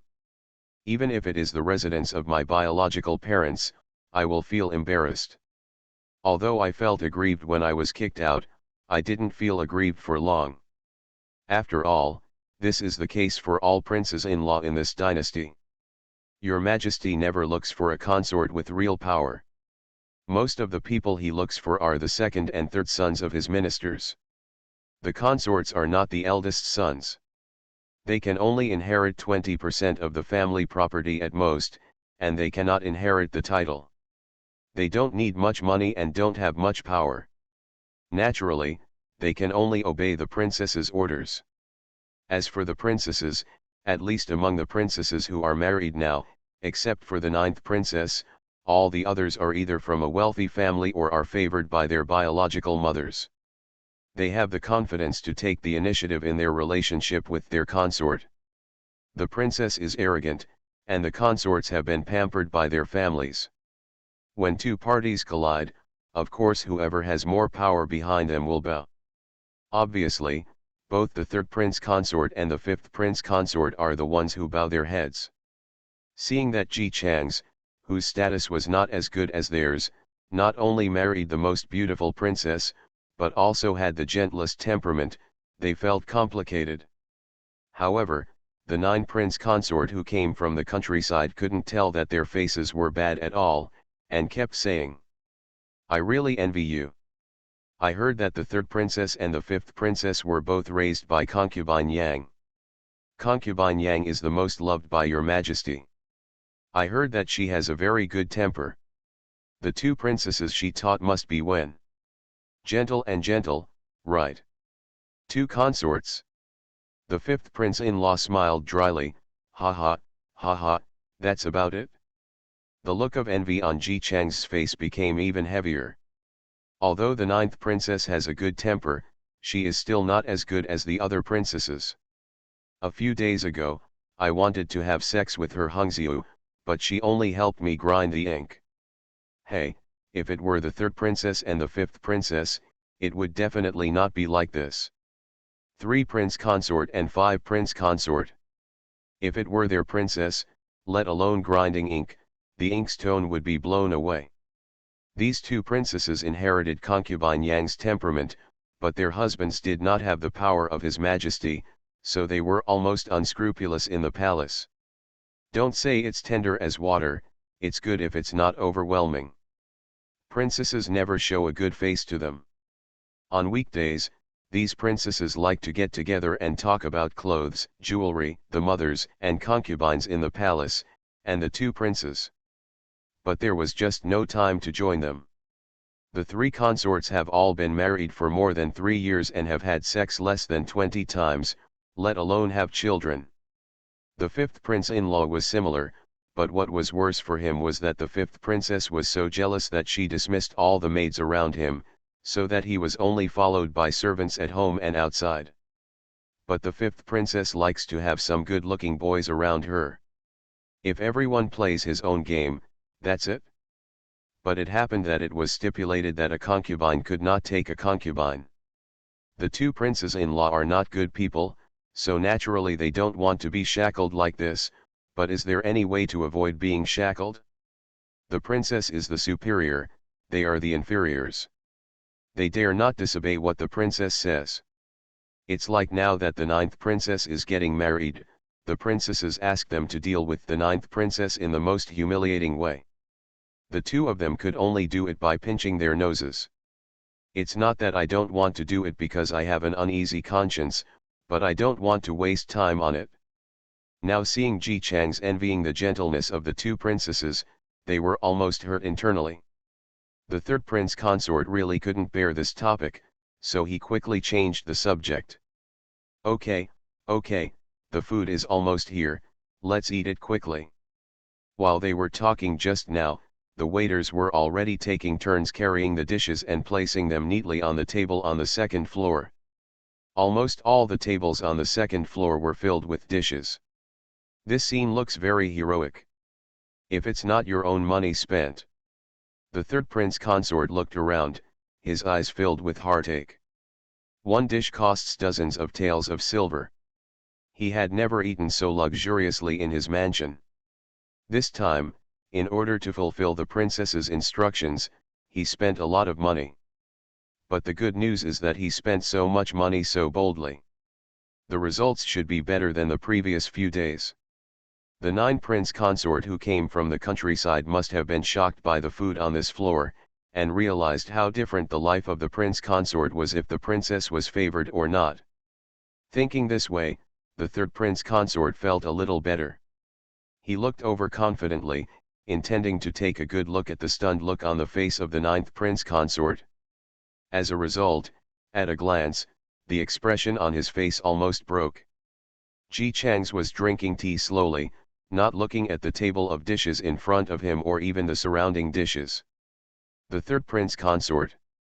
It shouldn't be. Ji Chang's has never seen much of the world, so he should be suppressed. Nine consorts don't want to eat. Hearing this, Ji Chang's raised his eyes and smiled sheepishly. Of course I want to eat too. So why didn't you respond when I wanted to eat it? As if he heard what the three consorts were thinking, Ji Chang's continued to feel embarrassed. It's not all the ninth princess. She cooked by herself early in the morning. She took me to eat as soon as I woke up. The food tasted delicious. I just woke up and was not very clear-headed, so I ate in a daze. Full stomach. The third prince consort. The fifth prince consort. The princess cooks herself. It still tastes delicious. Is this a sweet dream? But looking at Ji Chang's expression, it didn't look like he was faking. When the princess made me some cakes a while ago, I just praised them for how delicious they were, so she made them for me every day. She also specially made what I like to eat. She made them every day, and I ate them for a few days. I've gained a lot of weight. The third prince consort. The fifth prince consort. Hey, why do you two have such expressions? Don't the third and fifth princesses make cakes for you? The two continued. Making pastries. Let alone making cakes for the princesses, thank God if it gives them some good looks. If they dare to ask the princess to cook, the two princesses will go to concubine Yang to complain in the next second. They never expected it. I knew before that the ninth princess had a gentle temperament. I didn't expect it to be so gentle. Listening to this, she and Ji Chang's were actually getting along like an ordinary couple. Third brother-in-law, fifth brother-in-law. Ji Chang's urging brought the two of them back to their senses. I just heard the person in front of me say, I'm still full now. I definitely can't eat anymore. You guys should eat quickly. Two people. Fortunately for the fifth prince consort, after all, it was not his money that was spent. The three consorts who were the hosts today were almost going crazy. He spent money to show off, but ended up spending a lot of money. Pretending to be cool hit a wall. That's all the money he spent. What's the point of buying these extremely expensive dishes on this floor that he occupied?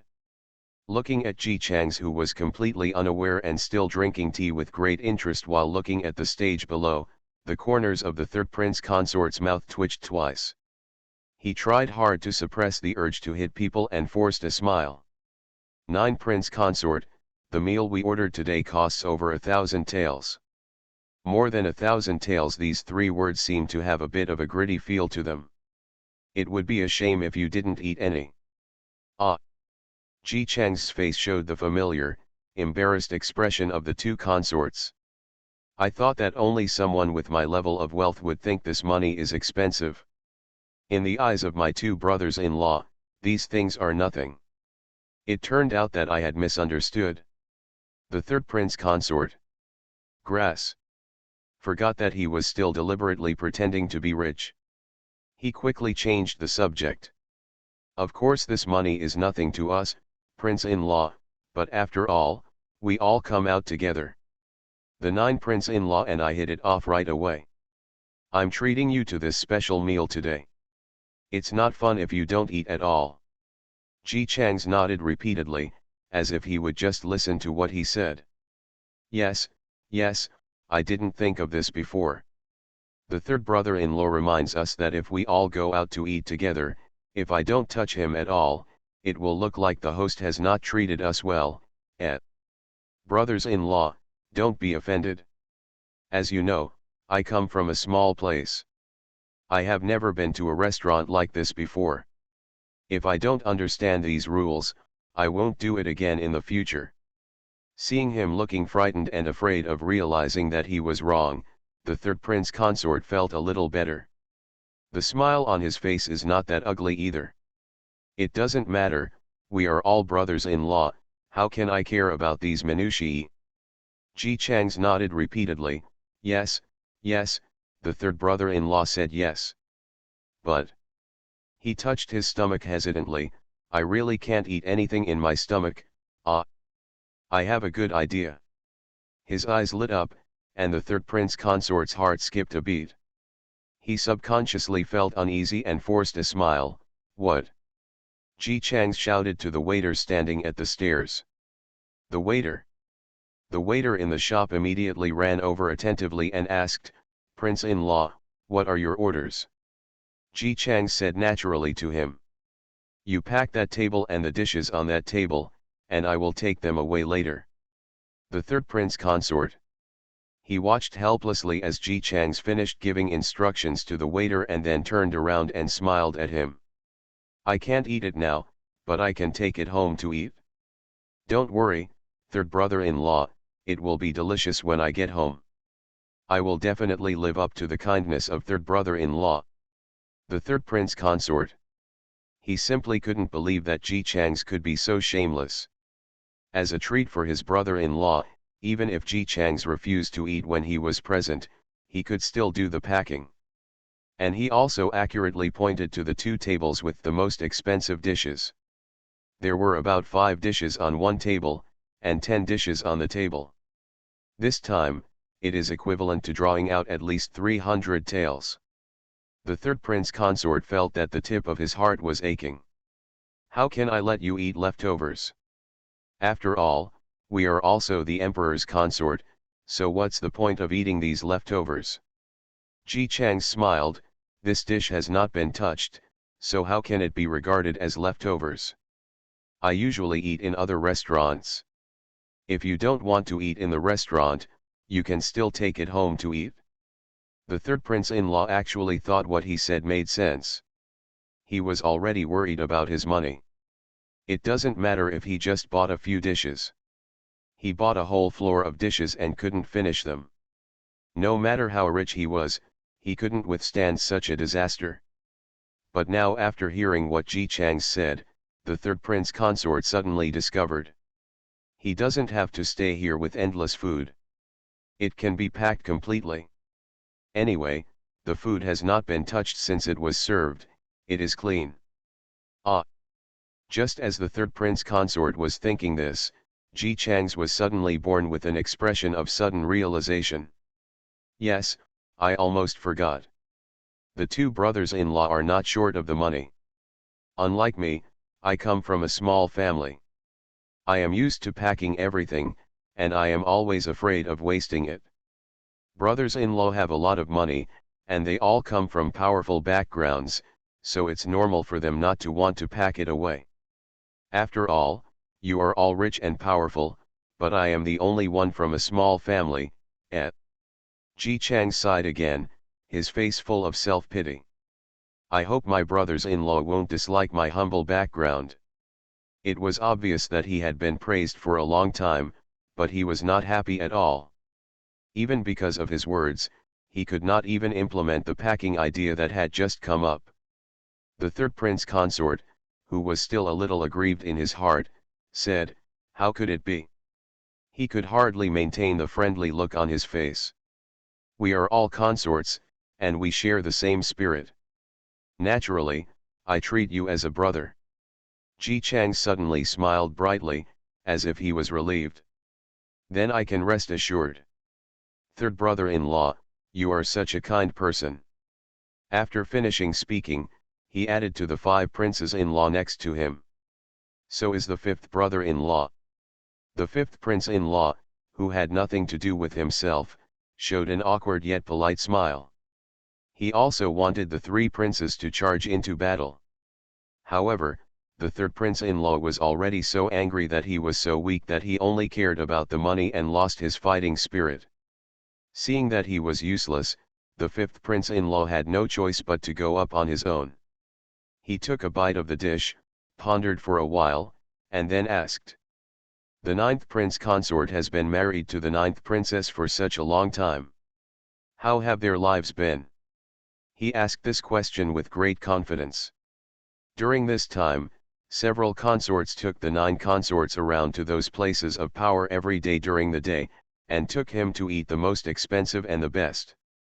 And at night, Ji Chang's could only go back to the small courtyard and sleep on a bed that cost less than 1,000 taels. In addition, they often talked about their elegant and noble life in each other's ears. They are both consorts, and they are also marrying princesses. I don't believe that he can still have balance in his heart. Sure enough, after hearing this, Ji Chang's, who was still watching the show in Anren, immediately vomited his bitterness.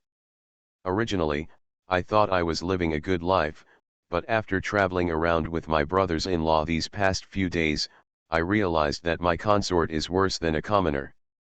If ordinary people want someone to take care of them, they can buy a few maids. But as for me, there are only 2 people in the house, the 9th princess and her maid. I said today that I want to buy someone to take care of me, but the 9th princess still doesn't agree. Really? This is the correct way to open it. No matter how good-tempered Princess 9th is, she is still a princess. How could she allow her husband to have such a charming girl by his side? Just looking at the 5th princess, if she saw a woman next to the 5th prince-in-law, no matter if she was 30 or 13 years old, the look in her eyes would make her eat her alive. It's good to be jealous. Only by being jealous can they have the opportunity to fan the flames in the ears of the 9th prince consort and make him have opinions about the 9th princess. The 5th prince-in-law suddenly became even angrier than Ji Chang's. That's too much. Even if she is a princess, she can't help the consort without a maid to serve her, right? So jealous. What a shame, you just said that she has a gentle temperament, 9th consort. The 3rd prince-in-law tried very hard to restrain himself, but after hearing this, he still couldn't help but cast a strange look at the 5th prince-in-law, who said, ever since he married the princess, even the female mosquitoes can be driven away from his side. Ji Chang's was very proud of the 5th prince consort, and immediately got into the mood and slapped the table. Isn't it? I just want to buy someone to help with the housework. Am I the kind of person who buys a girl and then has some evil intentions? I'm not. 3 prince consort and 5 prince consort, haha, it would be weird to believe you.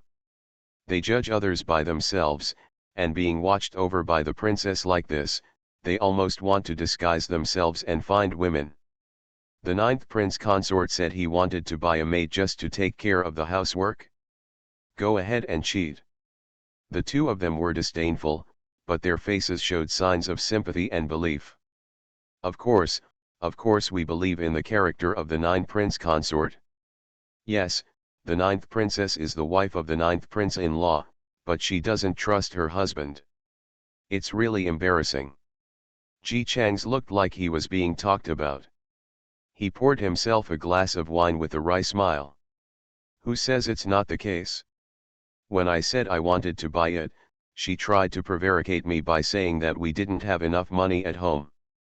If we don't share the money, we will always have enough money to buy it, right? Seeing that he had finished a glass of wine, the third prince consort immediately enthusiastically helped him fill it up. No, how come we, the majestic prince-in-law, don't share the money? The ninth princess's words must be just an excuse. Ji Chang shook his head and sighed. Even if I know that what she said is just an excuse, what can I do? I can't insist on buying a girl when my family doesn't have enough money. If word spreads like that, who will I become? Seeing his face full of awe, I'm so lost, so sad, and so hard to think about, the third prince consort and the fifth prince consort looked at each other and gave each other a wink. The third prince consort calmly continued to pour wine for Ji Chang's. Ninth prince-in-law, you are too honest. It's not easy to take the girl home and silence the princess. Just buy a girl and go back and tell the princess that it was given by someone else.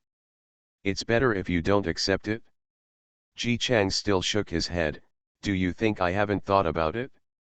Of course I have thought about it, but it can't be done. All the family's money is in the hands of the princess, and I have no money to buy a girl. He looked up to the sky and sighed, I am a 7-foot-tall man, but now I can't even decide who I want to buy or who I can put to work in the yard. Am I not more useless than a useless person?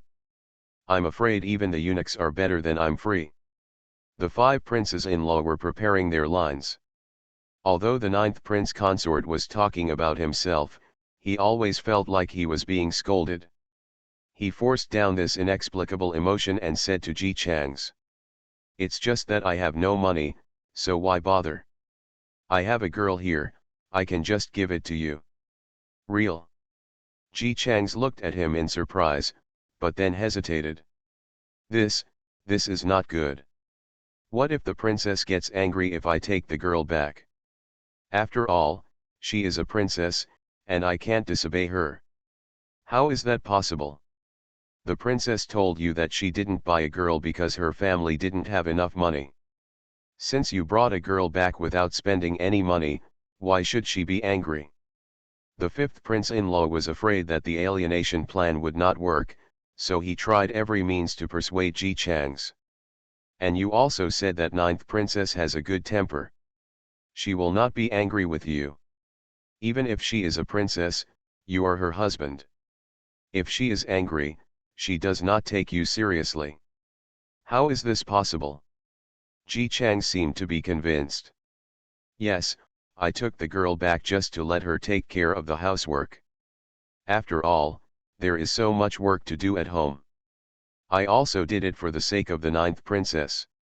I don't think she will blame me. The third prince consort and the fifth prince consort both laughed at Ji Chang's in their hearts, trying to deceive the ninth princess, but what they said turned out to be true. But the fact that Ji Chang's had a colorful intestine was a good thing for them, and the two of them were naturally happy to pretend not to know about it. That's it? The 5 princes consort made the decision. In this case, I will go and bring that girl over now, and you will take her home in a while. Just say that she is a rough girl from me. I don't expect the ninth princess to be angry. Ji Chang's nodded gratefully, thank you so much, fifth brother-in-law. Fifth brother-in-law, you are such a good person. The fifth prince-in-law smiled on his face, but in his heart he directly regarded the ninth prince-in-law as a fool. he was betrayed and still treated him as a good person. As expected, he is from a lowly commoner background and is an idiot. Ji Chang's also laughed and took a sip of tea, pretending not to see the poor disguise on the face of the fifth prince-in-law. I'm going to the toilet. He had to give time for the 3 consorts and the 5 consorts to respond. Sure enough, as soon as Ji Chang's got up, the 3 princes-in-law immediately asked, "Haven't all the girls around you been sent away by the princess? Where can you get the girls for him?"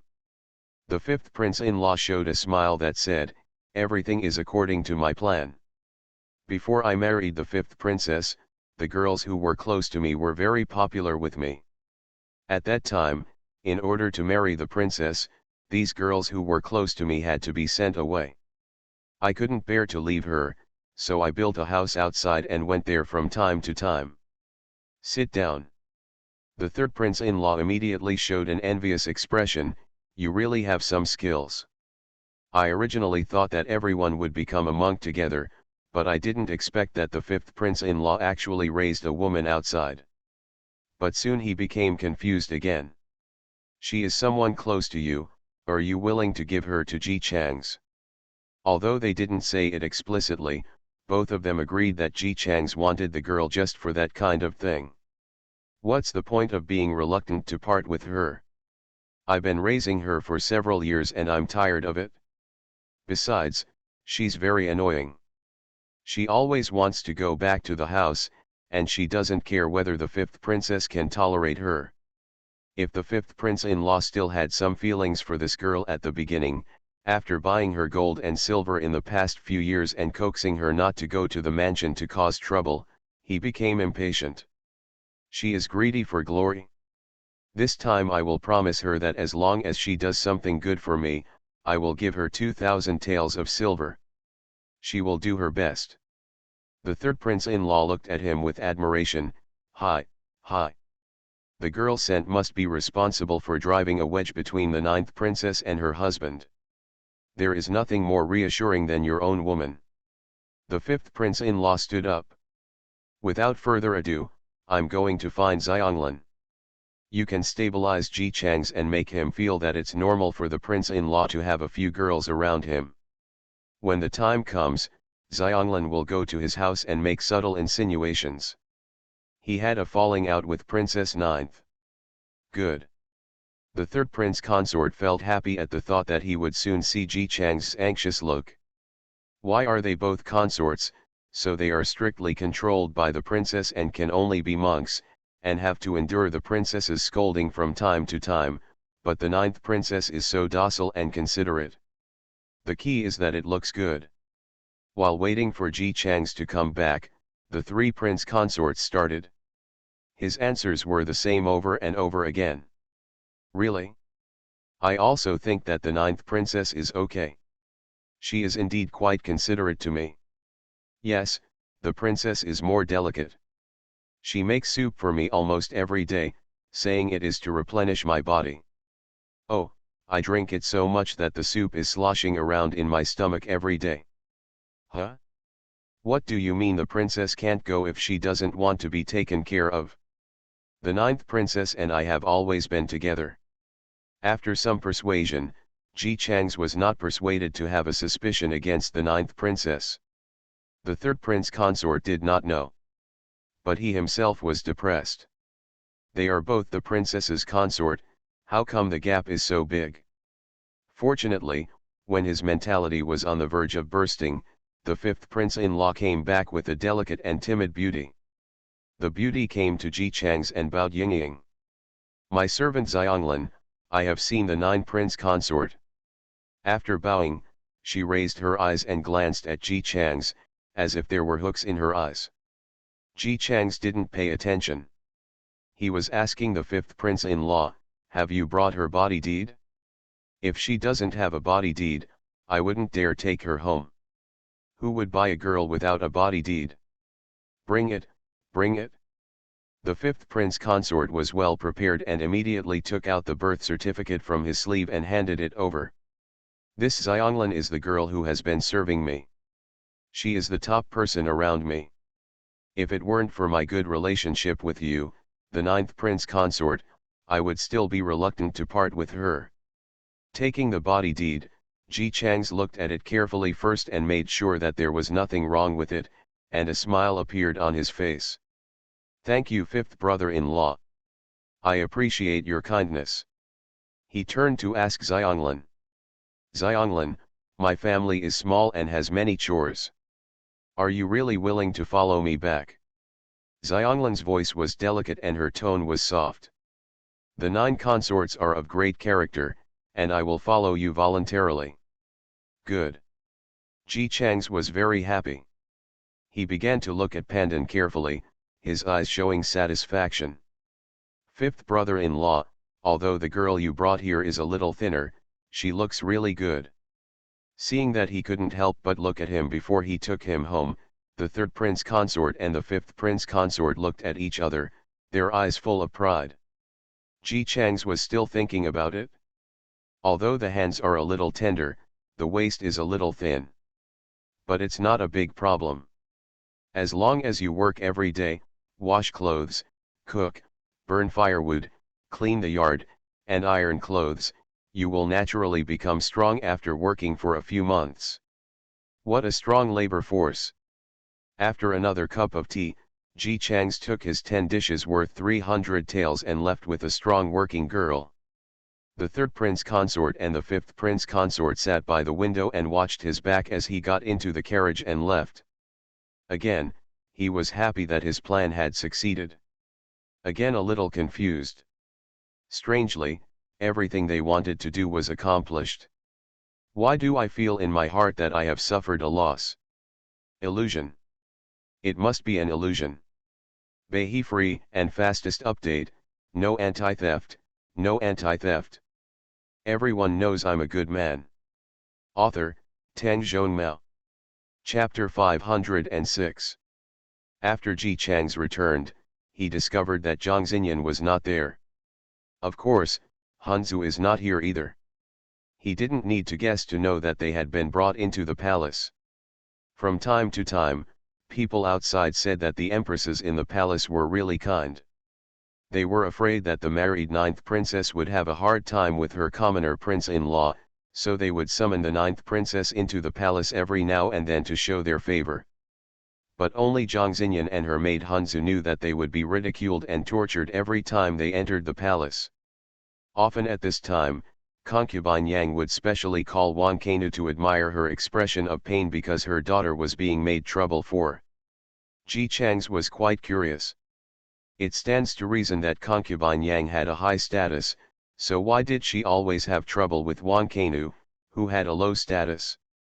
If Wang Kainu was a maid from her palace, she would not hate her so much if she felt that her maid had seduced her man.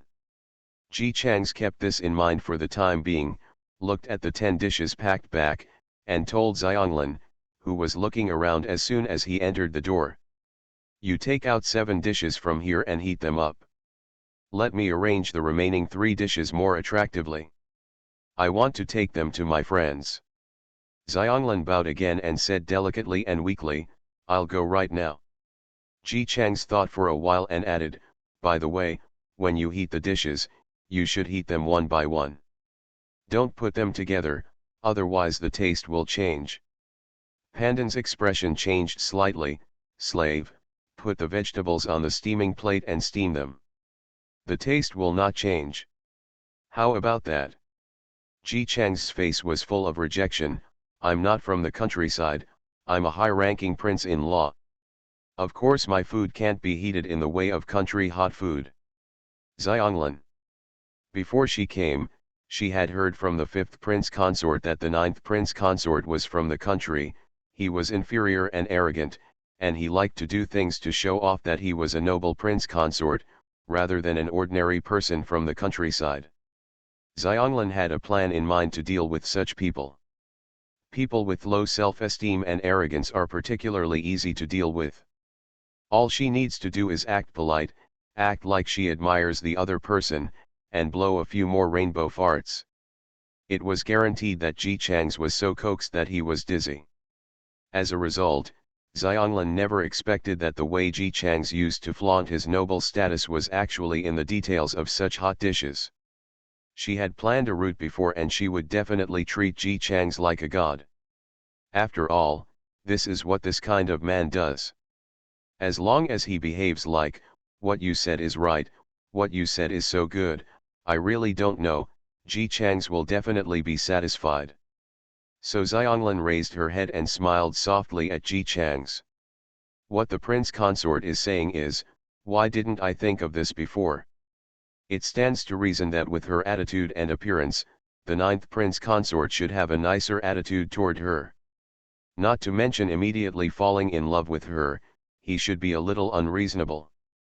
After Ji Chang's heard this, he just looked matter-of-factly. Of course, you are a slave and I am the consort. How could you be more rigorous than I think? Xianglin. She reluctantly continued to smile and said, that slave will cook you one dish after another. Ji Chang's, you don't want to change just one dish after another. After you heat up a dish, you have to brush the whole pot again, so that the taste of the previous dish is not still there, and the taste will be mixed again, right? Xianglin. I've said it before. The emperor only gave this daughter 500 taels of settling money, which seemed like a lot of money, but as Princess Zhangxinyan, this money was no different than sending a beggar. In the capital, this money is only enough to buy a small house. The kitchen is very ordinary, with a stove and a big pot. The point is, the big pot. Cleaning the pot every time is a laborious task. When the fifth prince-in-law was not married, Xianglin was the personal maid in his yard. She said she was a maid, but in fact she only had to do some light work every day. Even outside, the fifth prince consort had a little maid at her side. At most, when the 5 princes-in-law came, she would do the cooking herself. The maid would do things like washing the vegetables and setting the fire. All she had to do was put the vegetables in and stir-fry. Pandan had never done work like washing pots. But she just decided on the strategy route and knew that Ji Chang's had low self-esteem and arrogance. This kind of person would hate to have others argue that what he said was wrong or wrong. How could he dare to say no? So I had no choice but to walk into the kitchen with 2 boxes of food. Ji Chang's was still shouting at her in the yard, hurry up and heat it up. If the princess comes back without seeing hot dishes and rice, I won't speak for you if I want to drive you away. Xianglin. She felt indignant, but she could only speed up. She put a dish into the pot to heat it up, then took it out to clean the pot when it was hot, and then put in another dish. For 10 dishes, she washed the pot 10 times. The pot was so big that she had to bend down deeply to reach it.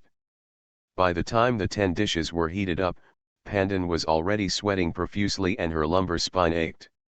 She felt extremely aggrieved in her heart, but thinking of the tasks entrusted to her by the 5th prince consort, she could only bring out the plates with a smile. Prince-in-law, the dishes have been heated according to your instructions. Ji Chang sat in the yard, holding a storybook and reading. Seeing Xianglin speaking in a soft tone while placing the plates of dishes, a look of satisfaction appeared on his face. Yes, she is worthy of being my servant girl. The tender expression on Xianglin's face almost failed her. But he could only force an expression like I'm so happy and shy after being praised, and smiled delicately and shyly at Ji Chang's.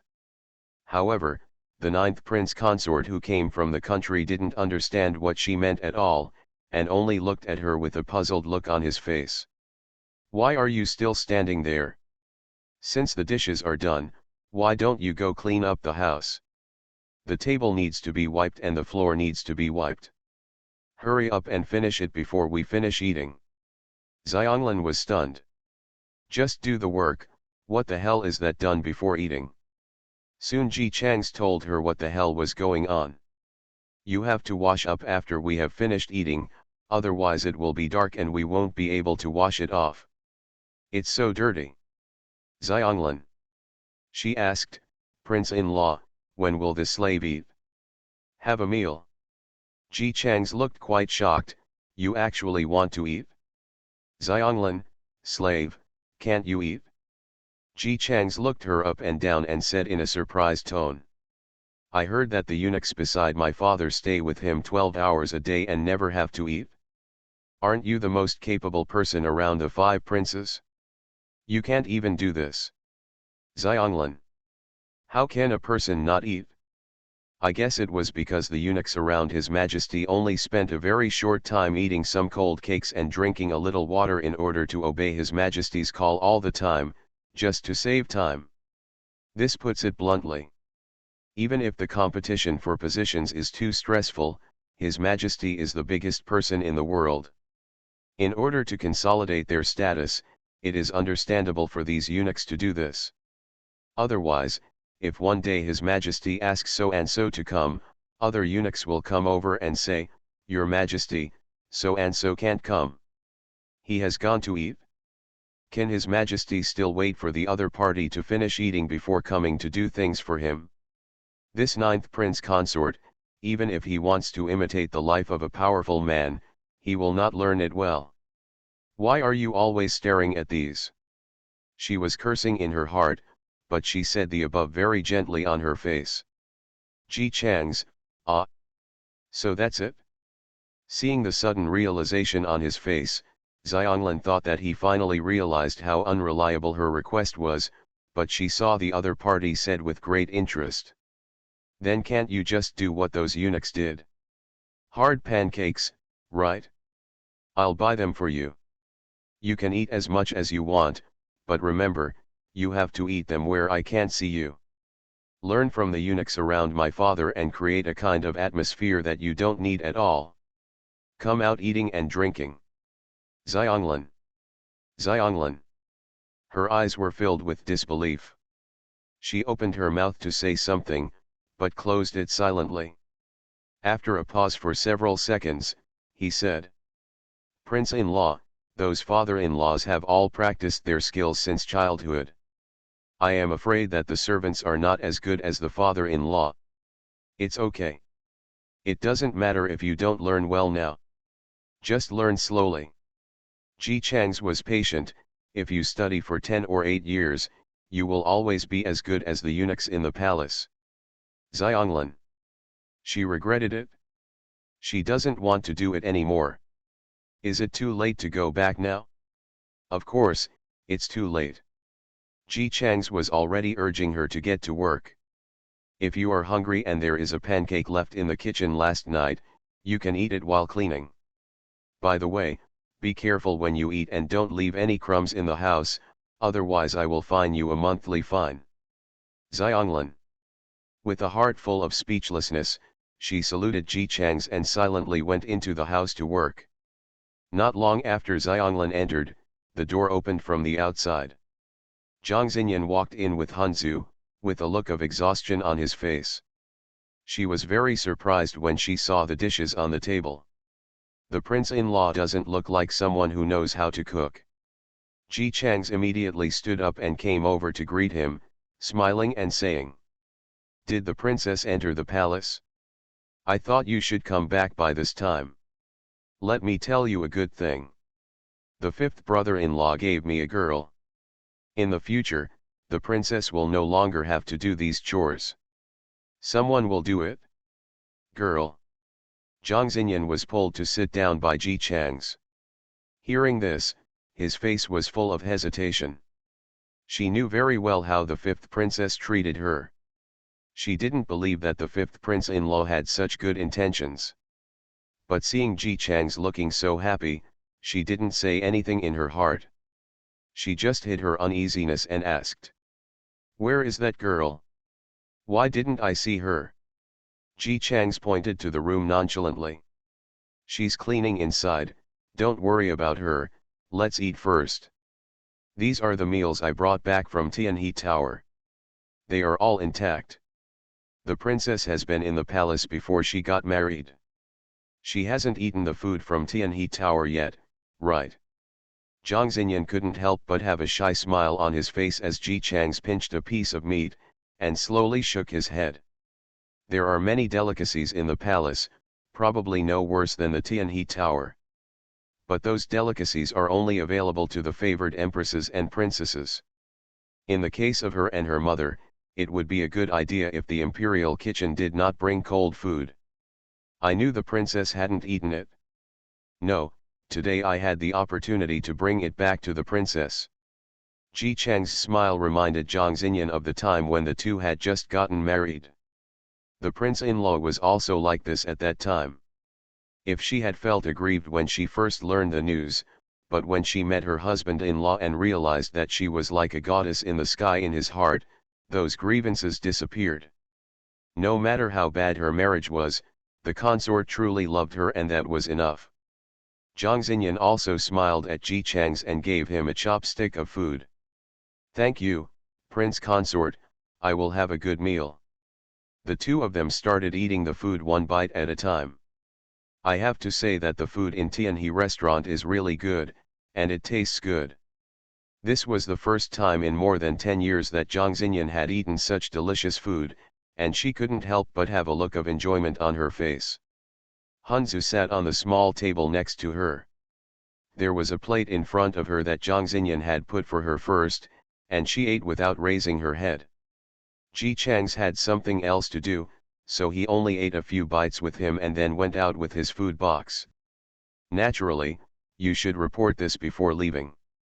Didn't Uncle Hub's home at the entrance of the alley suffer a disaster? I'll bring the food to his house to have a drink with him. Zhang Xinyan was not surprised either. She knew that the prince-in-law always got into trouble whenever he wanted. The prince consort liked his status as prince consort, and he wanted to show it off in front of others when he got the chance. Zhang Xinyan's temperament is very low-key, and she personally doesn't like to do this. But since it was the consort's hobby, she wouldn't say much. Ji Chang's did not forget to warn him before he left. "By the way, after you finish eating, ask the girl in the house to come out and wash up. You don't have to call her to eat. She has a way of eating without having to eat in front of others." After Zhang Xinyan nodded, Ji Chang's went out. As soon as he left, Hanzu immediately raised his head and said to Zhang Xinyan, "Princess, these dishes are delicious. I have never eaten such delicious dishes." "It's delicious." In fact, Zhang Xinyan felt the same way, but she was embarrassed to say it. She gestured to Hanzu to hand over the almost empty plate. "Here, I'll give you some more dishes. Which one do you like?" Hanzu grew up with her, and their affection was naturally different from ordinary people. She was not shy and quickly ordered the dishes on the table happily. "This, and this, Princess, I want this too, thank you Princess." Hanzu, who got another plate of food, sat back and started to enjoy the food. She felt that this was the happiest day after following the princess out of the palace. Zhang Xinyan smiled and watched her eating without raising her head, and slowly continued eating.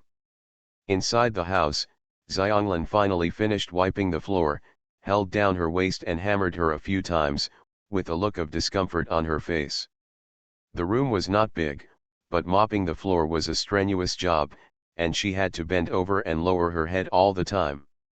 If she raised her head for a long time, her eyes would go dark. I really never expected that the 9th prince consort would be a bumpkin and easy to fool in the future. It turned out that it was precisely because the 9th prince consort was a bumpkin that he always cared about things that made her suffer. She stood up with difficulty, holding onto the table. When he looked up, he saw the master and servant eating in the yard.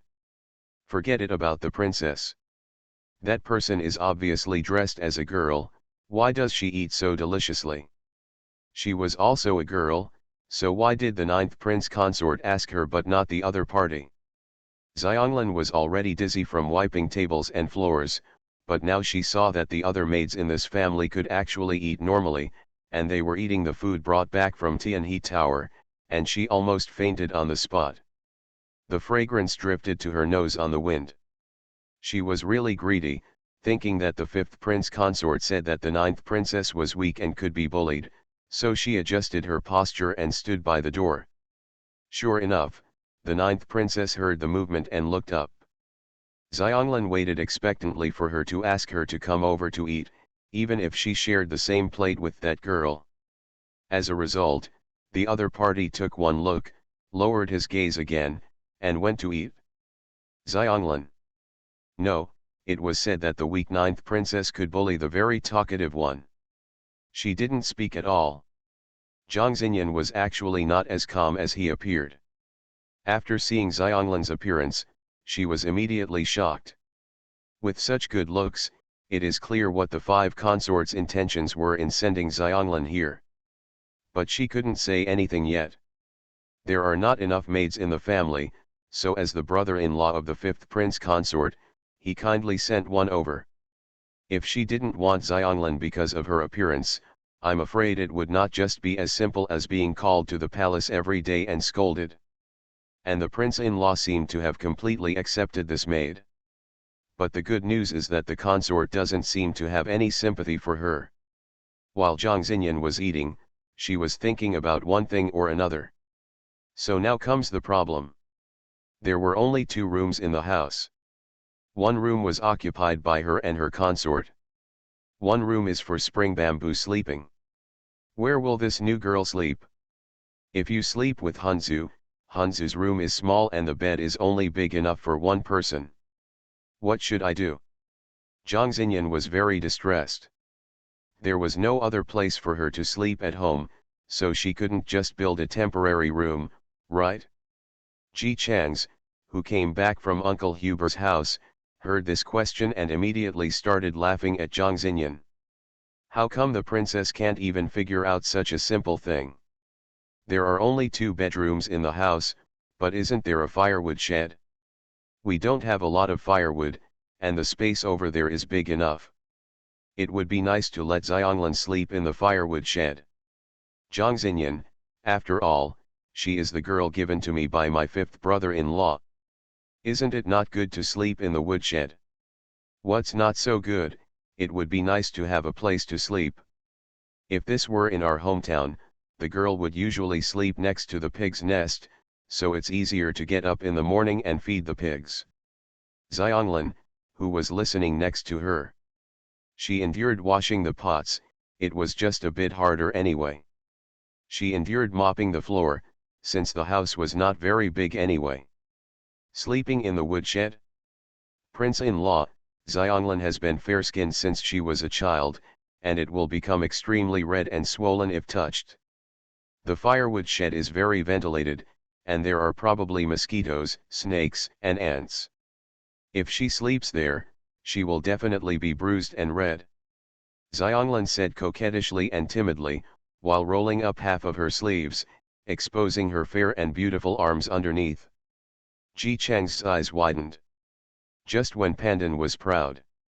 He opened his mouth and said, "Aren't you the most capable girl around, the 5th brother-in-law? You said you were sold to their house since you were a child. You have been a girl for so many years, why are you still so fair? Are you lazy?" Xianglin. She forced a smile dryly, how could it be possible? It's just that this slave is a personal girl. She only does some chores in the house. The rest of the work is done by other girls. Now it's right. Ji Changs clapped his hands, so you are not born with this at all, but a bad problem that you have developed since you have not suffered much since you were a child. The corner of Xianglin's mouth stiffened. Is it a problem? Of course it's something wrong. You see, you are a girl, but your shoulders can withstand a hand but not pick. I asked my 5th brother-in-law why he is so kind and insists on giving me a girl. It seems that he thinks you are useless. Then I just found an excuse to send you out. Xianglin. She opened her mouth to explain, but was interrupted by Ji Changs. Hey, you don't have to say it. Don't worry, I'm different from my 5th brother-in-law. He won't abandon you when he sees that you're useless. I won't. I'm a special person. Xianglin had hope in her heart, and looked at Ji Changs with hope, hoping that he would say the words love the fragrance and cherish the jade. Ji Changs, don't waste it. Xianglin. Although you haven't been able to learn the correct behavior as a girl before, I can teach you. You don't have to worry. Unless you really can't teach me, I won't sell you. Even if I sell you, I will sell you to a good place. Let me tell you, the neighbor of Huber's house where I just went has an old man who is over 60 years old and has not yet married a wife. If you sell you to him, he will definitely be very kind to you. The old man, in his 60s, is a wife.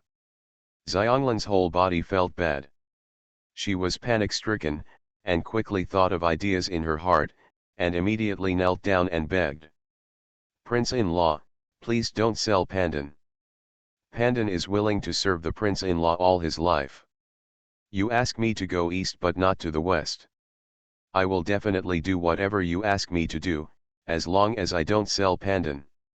Xianglin is willing to do anything. Think about it, a beautiful woman like a flower begged with tears in her eyes and promised to do anything. What should the implored man do? What kinds of things would be running through his mind? While Xianglin was crying, she secretly looked at Ji Chang's face. Sure enough, I saw that his expression had softened, and there was even a hint of comfort. Really? She knew that no man could resist her hinting like this. Xianglin listened to Ji Chang's ask, "Are you really willing to do anything as long as I keep you here?" She immediately covered her face as if she was shy, struggled deliberately for a few seconds, and then nodded slowly. Yes, Xianglin is willing to do anything. Please don't drive Xianglin away. Good. Ji Chang's tone instantly became gentle. Xianglin, what I want you to do is actually not very difficult. You just need to cooperate a little bit. However, I am going to wrong you a little. Xianglin, hey, man. But her face was still shy. Yes, Xianglin listens to the consort, and whatever the consort asks Xianglin to do, Xianglin will do it. Ji Chang's nodded. Then I'll build a pigsty, and you can live next to the pigsty. Xianglin. She raised her head in disbelief. Pig pen. Ji Chang's, yeah, after thinking about it, it's better to raise pigs at home. If you live next to the pig pen, you can easily feed the pigs in the morning. If the pigs feel uncomfortable in any way, you can find out as soon as possible. Hey, why are you looking like this? Didn't you say that as long as I let you stay, you would do anything? I just let you live next to the pigsty and feed the pigs. Lily free and fastest update without anti-theft or anti-theft. You are listening to novels at Bless Up channel. Wish you happiness and luck. Please subscribe to receive new novels. How do you feel about this novel? Please like and leave a comment. Everyone knows I'm a good man. Author, Tang Zhonmao. Chapter 507. Xianglin really almost gave Ji Chang's a show and fainted on the spot. But in the end she didn't faint. First of all, it may be because she also discovered that Ji Chang's didn't seem to like this. This 9-year-old prince from the countryside had a problem with his brain. He was thinking about how to make his status look noble, and he didn't look at her, who was so charming at all. One glance. On the other hand, she was also worried that if she really fainted, Ji Chang's, the consort who did not follow the routine at all, would say, "Xianglin, you don't seem to be in good health. Forget it, you are not suitable to be a maid, I will sell you." Give her to the old man reason to sell her. Although it sounds nonsense. But judging from Xianglin's short experience of dealing with Ji Chang's, this 9-prince consort can really do such a thing. So, in the end, Xianglin still lived in the woodshed. But she still couldn't escape the pig pen. Ji Chang said that a pig pen should be built next to the woodshed. What he meant by building a pigsty was that he said where to build it, and let Xianglin do all the specific things like building walls and digging pits. Aren't you the most capable girl around, fifth brother-in-law? It's normal to leave this to you. Xianglin. Being the most capable doesn't mean she can even build a pigsty. But even though she said she didn't know how, Ji Chang's always acted like it doesn't matter, I'm a nice person and I can teach you. Actually, it's very simple. You can learn it by just learning it. If you still can't learn it, it doesn't matter.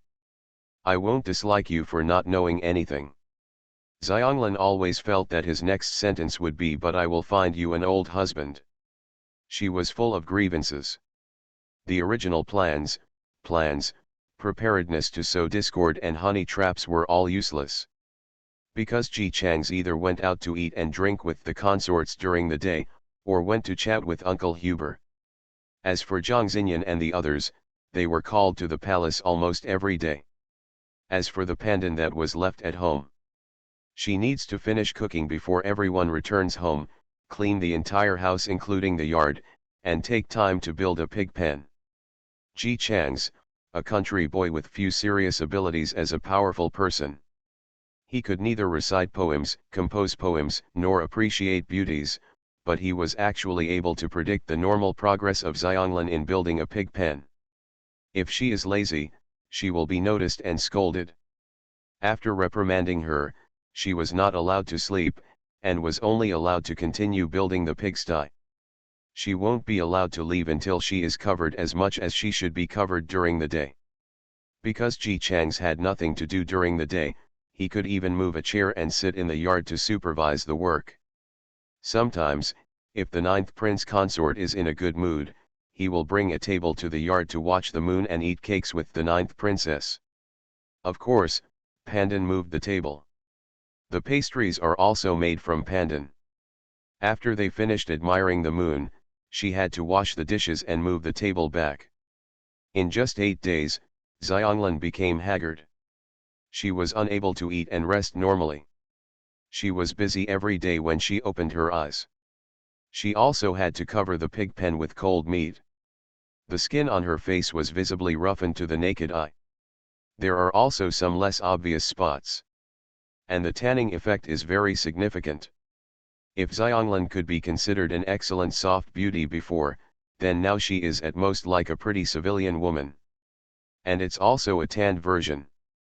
Zhang Xinyan was worried at first whether the consort would have any thoughts about Xianglin. Ever since she witnessed the consort treating pandan like a beast, she no longer worried about this. I did persuade him. After all, pandan looks so pitiful. Ji Chang sent her back with a few words. Euphemistically speaking, this is training pandan. We are not a family that insists on detaining the girl's identity. Xianglin is only here to help us for a few years. After a few years, we have another girl, and I still want to let her be a good man. She doesn't have much family. She is the only one left in the family. She is still a girl. She didn't know anything when she first came to our house. How will she live after she is released? So, we have to help her while she is still here. Train her well, and when she is released, she can live a good life. I have to say, this reason is quite good. At least Zhang Xian, who is only 15 years old this year, is tired of believing it. Not only did she believe him, she also looked at Ji Chang's with admiration. Husband-in-law, I didn't expect you to be so kind-hearted that you would consider this for a girl. Ji Chang's face was filled with pride. The princess also knows that I was born a commoner. It is precisely because I was born a commoner that I know more about the sufferings of poor families. When I met a poor person like Xianglin, who had no choice but to sell herself after her whole family died, I naturally thought that I could help someone. It's a handful. If he wanted to deceive people, he would make the birds in the sky fall off him, let alone Zhang Xinyan, who was already easy to deceive. For a moment, in Zhang Xinyan's heart, her consort was the kindest and most considerate person in the world. She also sighed to Hunzu. I really didn't expect that the consort would actually plan for Xianglin like this. Xianglin should be grateful to the consort. Pandan was mopping the floor and eavesdropping. This job is impossible. Everyone here is crazy. She wants to go home. She desperately wants to go home. Finally one day, Xianglin found an opportunity. She took advantage of Ji Chang's to go out to talk to Huber again, ran to the fifth prince-in-law, and began to cry to her about what she had experienced these days. Xianglan knew exactly where the 5 consorts usually played. She would not normally go to the 5th prince consort. After all, the 5th prince consort was still watching the 5th princess. If the 5th princess knew that a woman had gone to the 5th prince consort, she would definitely be furious. But this time, she really couldn't care so much. But even though they found the 5th prince-in-law, the meeting didn't go as smoothly as expected. When Xianglan saw the 5th prince consort, she burst into tears as usual, and when she rushed toward him, the 5th prince consort subconsciously accepted the offer at first. When he lowered his head, he saw a woman with wheat-colored skin and a bit of sunburn raising her eyes and smiling at him. "Master." OMG. The 5 women who had been around the 5th prince consort since childhood were all pretty and fair. But now he was so frightened that he had no time to react and pushed her out with a scream. This time the force was so great that Xianglan fell heavily to the ground and looked up at the 5 princes in disbelief. "Master, what's wrong with you?" The 5th prince-in-law shivered twice before he could see clearly who it was. "Xiang, Xianglan. Why are you like this? Not the 9 prince consort." Speaking of this, Xianglan didn't bother to ask why the 5th prince-in-law pushed her down, and immediately covered her mouth and started crying. "It's cleaning and cooking. It's me who washes the pots and pans. I'm also the one who builds the walls. I even get the firewood. I said it was a monthly payment, but in the end I only gave 30 cents a month. The 9th princess is simply fascinated by the consort. The 9th consort treats me like that. She actually thinks that the 9th consort is doing it for my own good and to train me. I finally understand. No matter what the 9th consort does, the 9th princess feels that he did the right thing. Young master, please be kind and take me back." Xianglan was really aggrieved. She didn't even use the soft sobs she used to do before, and she burst into tears. "I really can't live a day like this anymore." Cough. The 5th prince consort wanted to take pity on Xianglan, but when he saw her like this, he couldn't say those sweet words. He can only say the business directly. It's not easy to alienate the 9th princess, so go and seduce the 9th prince consort. He comes from the countryside and has never seen much of the world. Once you seduce him, you'll be sure to take the bait. Speaking of this, Xianglan cried even more aggrieved. "Master, you don't know, I tried to seduce him, but when I went to help the 9 prince consort grind ink, he thought I was weak, so I added some clothes to him, and he said he took them off because he was hot. Last time I saw him, there was no more tea, so I gave him more tea, but do you know what he said?" The 5th prince-in-law shook his head, and his intuition told him that it was definitely not something he could think of. Pandan collapsed and cried. "He actually said that since there was no more tea, he asked me to fetch 2 buckets of water. There was no well water in their yard yet. I walked for a long time before I got to the well, and it was so difficult to bring back 2 buckets of water. Master, Xianglan really can't stand it anymore, please take me back." The 5th prince-in-law frowned. "Tisk, this Ji Chang's, I knew before that even though he became the prince-in-law, he still looks like a country boy. I didn't expect that he can't even do things on the stage. To a beauty like you." As he spoke, seeing the current appearance of Xianglan, he swallowed back the rest of his words. "It's so charming that I'm willing to let you do heavy work with such a pretty face like yours." Xianglan sobbed, "I have some beauty, but the 9th princess is much prettier than this slave. Even so, I don't see how 9th prince consort is doing. Although he is usually nice to 9th princess, the 2 of them are not sleeping now on a bed. Oh? Please tell me carefully." The 5th prince consort suddenly became energetic. If a couple doesn't share the same bed, there must be something wrong. Xianglan said quickly. The 9th prince consort made a small bed from outside, and he usually sleeps on that bed. Although he is still in the same room as the ninth princess, in the past few days, when I have been here, every time I go to clean up, the ninth prince consort is always tidying up it's on that little bed. The fifth prince consort was overjoyed. It seems that their efforts were not in vain. There was indeed a rift between Ji Chang's and ninth princess. If you continue following the same path as before, you will definitely be able to wait for the day when the two of them break up. After thinking about it, he said perfunctorily. Things have just progressed. You should go back and seduce Ji Chang's. You are so beautiful, you can be considered pretty. Ji Chang's will definitely take the bait. Xianglin. She felt that Ji Chang's might not take the bait yet, so she should stop cooking first. But she didn't dare to disobey the fifth prince consort's order, so she could only go back aggrievedly. You might be tired when you go back. But if he doesn't listen to the fifth prince consort, he may die. As soon as he returned, he faced Ji Chang sitting in the yard. Her heart sank, and she quickly explained, I went out to buy groceries, it's not that I didn't work.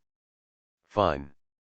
Ji Chang's did not blame her, but said, I thought about it carefully and I still can't raise pigs in the yard. You don't need to build a pig pen anymore. Xianglin was delighted. Before she could say anything, Ji Chang said again.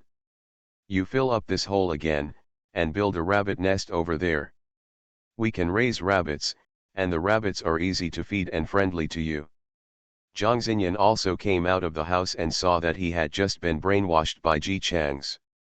He opened his mouth and said, Zhangs, you are always thinking of others. Xianglin. Otherwise she might as well die. Behe free and fastest update, no anti-theft, no anti-theft. Everyone knows I'm a good man. Author, Tang Zhonmao. Chapter 508. In the blink of an eye, it had been half a month since Ji Chang's brought Xianglin back. During this half-month, Xianglin had used countless methods, but he had avoided them all with ease. Although the little girl Hanzu didn't have any scheming intentions, she had seen Xianglin flirting with Ji Chang several times. Although she didn't catch anything, she began to dislike Xianglin very much in her heart. Originally, when Xianglin first arrived, Hanzu was very happy and wanted to get close to her. After all, she didn't have any maids she could talk to when she was in the palace. Part of her was trying to flatter her, and part of her didn't want to offend concubine Yang even if she didn't have any ill feelings towards Hanzu. It was rare to find a girl who looked like her, so she was naturally very happy. It turned out that Xianglin was a drunkard who didn't care about drinking. After she moved towards Ji Chang's with all her heart, she became indifferent to Xianglin's attitude. In the whole family, only the uninformed Zhang Xinyan said a few kind words to Xianglin. But what Xianglin fears most at home is Zhang Xinyan. Listen to what Zhang Xinyan said. What the consort said cannot be true, and don't be frightened by what he said about marrying an old man. He is a kind-hearted person and will let you out after a few years.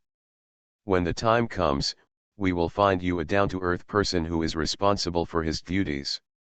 He has farmland and real estate at home. If you are so diligent and neat, you will definitely be able to live a harmonious life with him. In fact, Xianglin, who is neither diligent nor disadvantageous but only wants to be in the top position. She felt that Princess Ninth was threatening her. What does it mean to marry her to a down-to-earth man? To put it nicely, it is actually just a family that can only be called Xiaozu. Now, before she could seduce the ninth prince consort, the ninth princess was already planning to marry her off to Nilegzi. The ninth prince consort just asked her to work, and every time he said that she would marry the old man, he just talked about it. But the way ninth princess looked like this, it was obvious that she was serious. Pandan was shocked. She had always felt that her scheming was quite detached. When she was with the fifth prince consort, she was able to stand out despite the fierce competition. When the fifth prince consort was about to get married, all the other girls who had served her were sent away with a sum of money. Only she managed to stay and was well raised outside. When the fifth prince-in-law told her what he was going to do this time, Xianglan was full of confidence. A man from the countryside with little knowledge. A weak and kind-hearted princess who is easy to fool and not loved. There is also a palace maid who makes up the number. She even imagined a bright future in which she could turn her hands to make clouds and rain. First make a fortune from the ninth prince consort, and after the relationship between the ninth prince consort and the ninth princess appears to be in rift, try to see if you can guide the ninth prince consort to sell the ninth princess. When the time comes, if you catch it here, you can make another fortune by returning to the five prince consort. Result. Zhang Xinyan was sitting in the yard, sipping goat's milk. Seeing Xianglan coming out after cleaning the house, she greeted with a smile, "I asked Hanzu to heat the water just now. You can use hot water when you cook and wash. I read a medical book last night and learned that if a woman uses too much cold water, she will not only be prone to menstrual pain, but may also have difficulty in having children in the future. You should be careful in the future." Xianglan stiffened. According to her years of experience in house fighting, this sentence is clearly the same as before, and it also means something. Ninth princess, is this threatening her that if she dares to reach out and touch something she cannot touch again, her fertility will be destroyed? Under the calm and even smiling gaze of the ninth princess, God, she is so scary, she can still smile as if she is friendly when she says such words. Xianglan nodded with a stiff face. Then, almost walking hand in hand, they walked into the kitchen. Sure enough, a pot of steaming water was heating up in the room, but Pandan's heart felt ice cold. Finished. She was going crazy inside. Ninth princess, is she so good at fighting in a house? Now the nine prince consort is not tempted by her, and the nine princesses are eyeing her. This mission is the lowest level of difficulty. It's clearly the highest. Zhang Xinyan, who was still sipping goat's milk, was completely unaware of the psychological shadow his casual words had caused on Pandan. She really didn't think there was anything wrong with her words. Recently, the prince-in-law likes to go out to eat and drink with Huber and the others. Although he is away from home every day, he usually goes out to eat with other brothers-in-law the day before and then packs up and comes back. Then he used the packed food to treat Huber to dinner. Not to mention that he didn't spend any money. Uncle Hub lived right here in the alley. Zhang Xinyan knew where the consort was, so he felt relieved. A few days ago, the prince-in-law came back with a medical book from Uncle Huber. Uncle whose family was not originally from Beijing. It is said that Uncle Hub traveled all over the country when he was young. Later, he opened a shop in Beijing and earned hard-earned money. His son and daughter are still in their hometown. Maybe it was because his hometown suffered a disaster this time, and the prince-in-law went to him every day to comfort and drink, and the relationship between the two gradually improved. This medical book was also accidentally obtained by Huber in the past. After discovering that the contents in it were very detailed, even comparable to some doctors' undisclosed secrets, he kept it. But the prince-in-law asked for it, and he still gave it to him. The concubine also learned from this medical book that it is best for women to have children after the age of 20. If it was the past, Zhang Xinyan would definitely not believe it. But she had feelings in her heart about how the consort treated her. Although he had become somewhat indifferent for no reason a while ago, he quickly recovered and was even better than before. And if a woman gives birth to a child before the age of 20, she is likely to have trouble. She grew up in the palace, and there is a lot of evidence. For example, her biological mother, Wan Cainve, gave birth to her when she was 17 years old. At that time, it was difficult to give birth and almost killed 2 people. At that time, the palace even sent an imperial doctor to save the lives of mother and daughter. But later, when my father found out that the child was a princess, he instantly lost interest. With the withdrawal of imperial medicine, Wan Cain failed to take good care of herself at this time, and the root cause of the disease fell. When Jiang Xinyan was a child, she had seen many empresses who were pregnant, but when they gave birth, they either couldn't keep the baby, or the baby died together with the mother. Looking back now, they are indeed under 20. Jiang Xinyan was very surprised. She quietly kept what she had just learned in her heart. She didn't say anything to anyone. She just quietly went to check out the fertility situation of the women around her. Because 90% of the women who died after giving birth were under the age of 20. Jiang Xinyan still cherished her life, so after Ji Chang's told her to separate beds, she thought about it for a while. Although she felt it was inappropriate, she still agreed. Anyway, it's just separate beds, not rooms. The husband and wife face each other day and night every day, and she can feel her husband's cherishment, and she still feels very safe in her heart. Jiang Xinyan also read in medical books that drinking goat milk can make the body better. She originally just gave it a try, but she didn't expect it to actually work. Because Jiang Xinyan had been forced to stand still or be punished to kneel from time to time since he was a child, Jiang Xinyan was not even 16 years old this year, and he already suffered from pain in his legs and feet on rainy days. After drinking goat milk for a few days, I didn't say I suddenly felt better, but it did alleviate some symptoms. This is called calcium supplementation, and Jiang Xinyan naturally doesn't know that. All she knew was that this book was amazing. Every example described in it was something she had never known before and no one had ever told before. But if she verified it, she found that what was written in the book was correct. So these days, she drinks a bowl of goat milk every morning and evening. Hanzu also drinks. I originally bought it for Pandan too. But for some reason, Pandan doesn't seem to like goat milk very much. Even though she specifically said it was a good thing, Xianglan just knelt down and begged her, saying that she would work hard and ask Jiang Xinyan not to give her goat milk. It's embarrassing to say that as the 9th princess who has been bullied since childhood. Jiang Xinyan actually didn't have much experience in palace fighting. Because people were bullying her, there was no need to beat around the bush. The basis of palace fighting is that there will be people to support you after the fight. No matter whether Jiang Xinyan and Wan Cain were aggressive or cautious about green tea, the emperor would not even look at them. Naturally, people don't need to spend more time. Bullying is bullying, no need to find a reason at all. So Jiang Xinyan didn't understand Xianglan's brain circuit at all. In addition, the reason why Pandan refused was that she didn't like drinking. Although she didn't understand why she had to use such expressions if she didn't like drinking, she still agreed, secretly regretting that the other party missed such a good thing. Then I had a lot of fun drinking with Hanzu every day. As for finding a home for Xianglan, Jiang Xinyan didn't think there was anything wrong with what he said.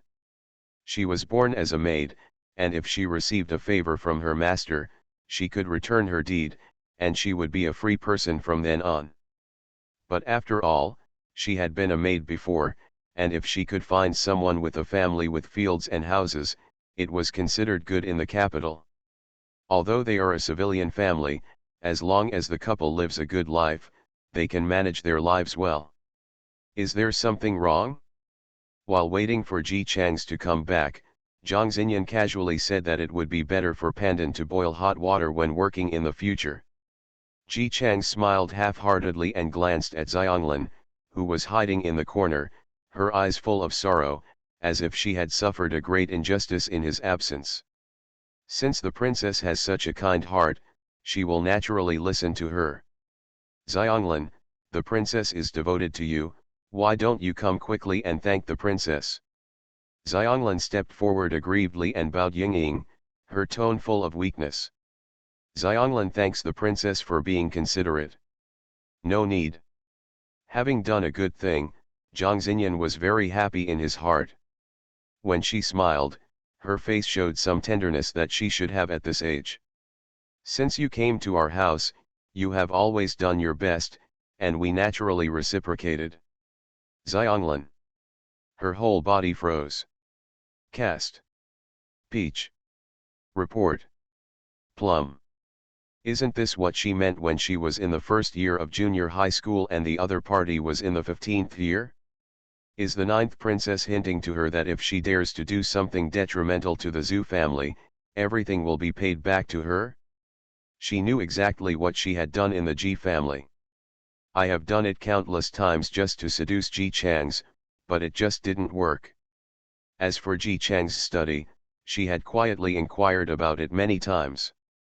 It was not until the fifth prince-in-law told her that Ji Chang's house had become a sieve that she stopped being so diligent about cleaning the study. As a result, the ninth princess actually told her with a smile that she would reciprocate love. Xianglin swallowed a mouthful of saliva and looked at Ji Chang's as if asking for help.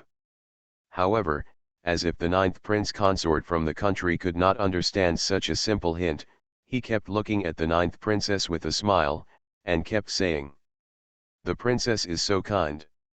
Xianglin." At this moment, she seemed to have returned to the first few days when she came to Ji's house. At that time, it was Ji Chang's who manipulated her like an old scalper, and the ninth princess closed her eyes and boasted about his kindness. No. Is there something wrong with this whole family? The ninth princess didn't know how broken Xianglin was.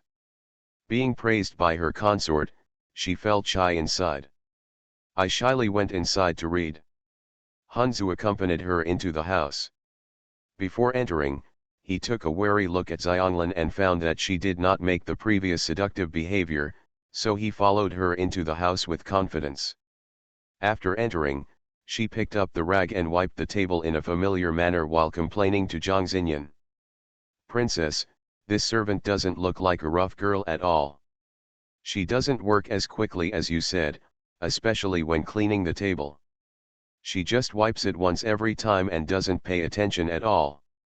Whoever's girl works like this would have been kicked out by the manager a long time ago. Besides, she looks like that. I'm afraid she was sent by the fifth prince-in-law to irritate you, right?" Zhang Xinyan actually thought so at first, but after discovering that Ji Chang's attitude towards Xianglin was that of an ordinary girl, even despising her for not being good at work most of the time, her mentality changed. She looks fine now and works hard. It's hard to give away the girl sent by the fifth brother-in-law. Let's treat her better and let her go free in a few years. It's a good thing. Chunzu held it back for a while, but still didn't tell her about seeing Xianglan making secret glances at her consort. Anyway, the prince-in-law was not fooled. This Xianglin was given away by the fifth prince consort, and it was impossible to send her away. Otherwise, if she was sent away by the front foot, the princess would be known as jealous in the palace, and she would not know how to deal with it. Since the prince-in-law wouldn't be fooled, she had better not tell her, otherwise she would make the princess unhappy for nothing. Chunzu thought about it while looking outside absent-mindedly. She really wished she could stay by Xianglin's side all the time, keep an eye on her, and not let her seduce the consort when the princess entered the house. The scene in the yard was completely different from what Hanzu had imagined. When Zhang Xinyan and Hanzu left and only Xianglin and Ji Chang's were left in the yard, her whole body was in a tense state. It's that kind of painful moment when your life seems to be hanging by a thread and you feel the tension all the time. Xianglin moved quietly, planning to hide in the woodshed quietly. However, she was caught. "Xianglin, you said before how much the slaves in your mansion are paid per month, how much cloth are distributed every month, and how many slaves are there in one mansion.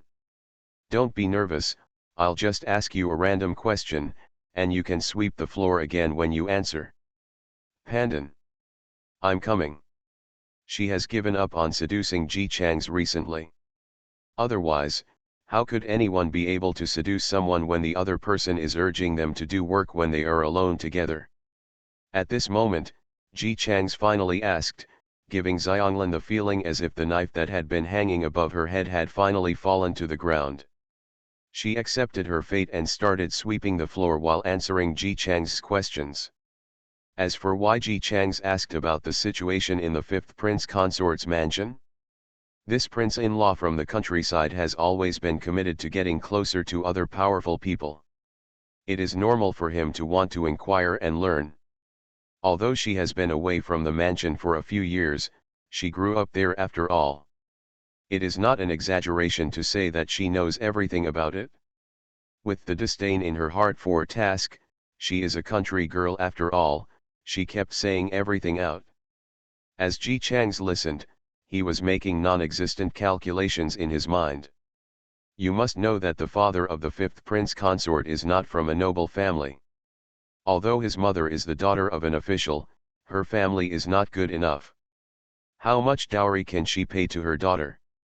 But for such a family, there are more than 100 maids and servants in the house alone, comparable to the amount used in Princess Mansion.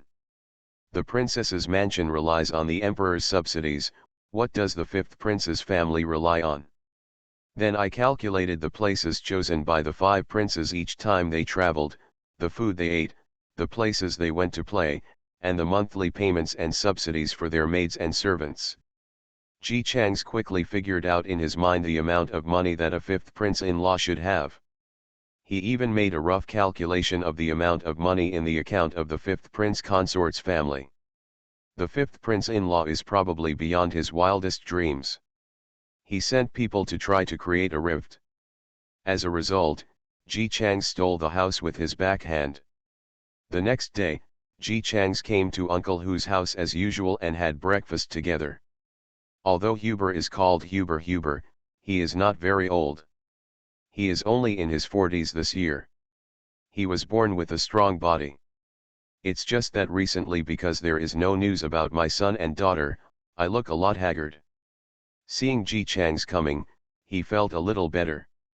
After welcoming him into the house, he whispered, "I followed what you said before and spent the money you gave me to inquire about it. Sure enough, I found out something. There has been chaos everywhere in Feng country." Expected. Ji Chang's was not surprised at all. Ever since the emperor became unreliable, Fengekuo has followed the example of the emperor. As long as he can pay for it, he can buy an official. The size of the official depends on how much money is spent. Even Beijing officials can buy and sell. Of course, unless some families are originally from official families and spend money to buy official positions to pave the way for their sons, most people who buy official positions are aiming to become an official for one of their parents. After all, only when the sky is high and the emperor is far away can they operate easily and earn back the money they spend more easily from the people. The original master Qingtian turned into vampires. And these people have no lower limits. Who spends money to buy an official position just so that he can be a good official for his parents? They are used to making it clear with money. If the culprit is causing trouble, they will spend money to bribe their boss. It doesn't matter if the boss doesn't accept it. As long as the money is in place, there will always be an official with a higher rank than the boss who will accept it. Officials are the cornerstone of a country. When the cornerstone is rotten, the roots are also rotten. They were all ordinary people who started rioting when they really had no way to survive. Most of them were suppressed by the local officials without even a second effort. Some officials did not report it, and some reported it after they could not suppress it. Ji Chang's asked, "How did the court deal with those who reported it?" Huber looked pitiful. "We sent troops to suppress it." Another expected one. "But I always feel a little uncomfortable in my heart." The court didn't even bother to ask the reason, nor did it think about why the good, smooth, and honest common people suddenly went crazy. It was dealt with directly like this, and none of the civilians were left alive, but the officials who forced them to rebel were still sitting in court without incident. This approach can indeed suppress the remaining people who are ready to move. But it didn't work. If we continue, it will be death if we don't rebel, and we will die if we rebel. People will still choose to rebel, so that even if they die, they can have a full meal before they die. Uncle Hu saw that Ji Chang's was deep in thought and did not dare to disturb him. His hometown suffered a disaster. It is said that there was chaos there, people were displaced, and there were bandits. He left his property in the capital to look for it in person, only to find that the old house had been burned to charcoal. The daughter was married to a wealthy local family and was also burned to ashes.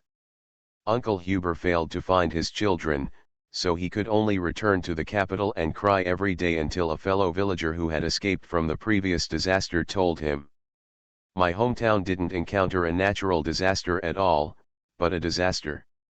The weather has been going well in my hometown this year, and everyone was living a good life, but a new official took office and asked the wealthy households in the city to pay money. Not only these wealthy households, but also the common people also raised taxes. Common people don't understand this, but some rich people do. They did not want to be taken advantage of, so they united and discussed suing this ugly official to the court. At that time, everyone filled out a joint petition, and almost everyone with respectability participated. Huber's son and daughter's husband's family were also among them. As a result, the day before the joint petition was to be submitted, bandits were attacked in the city. All the homes that signed the petition were burned, killed, and looted. At that time, those people were so furious that they didn't even spare ordinary people who were not involved in these things. Of course, they may have felt that killing only those people was too conspicuous, so they randomly found some ordinary people to kill. There was chaos in the city for 3 days. For 3 days, flames soared into the sky, and there were calls for help everywhere, but the government only took a few symbolic pictures and took a look. The family members of the government officials and the gangsters all took detours. If these gangsters really came down from the mountains, how did they know where the family members of the government officials were? After killing so many people, were they still afraid of offending the government? Ordinary people don't know the inside story, and they don't even know that local officials are reporting disasters. Huber's fellow countrymen almost signed the joint petition, but his grandson happened to be sick and he rushed to visit other provinces, so he escaped. But he could not escape from his younger son's house where he was living separately. And his home was robbed by gangsters while he was away. When he came back, he saw that his wife and eldest son were gone. He looked around and found out the clues, and wanted to come to the capital to complain. Only when he arrived in the capital did he find out that the newly appointed official was actually a relative of the emperor's concubine.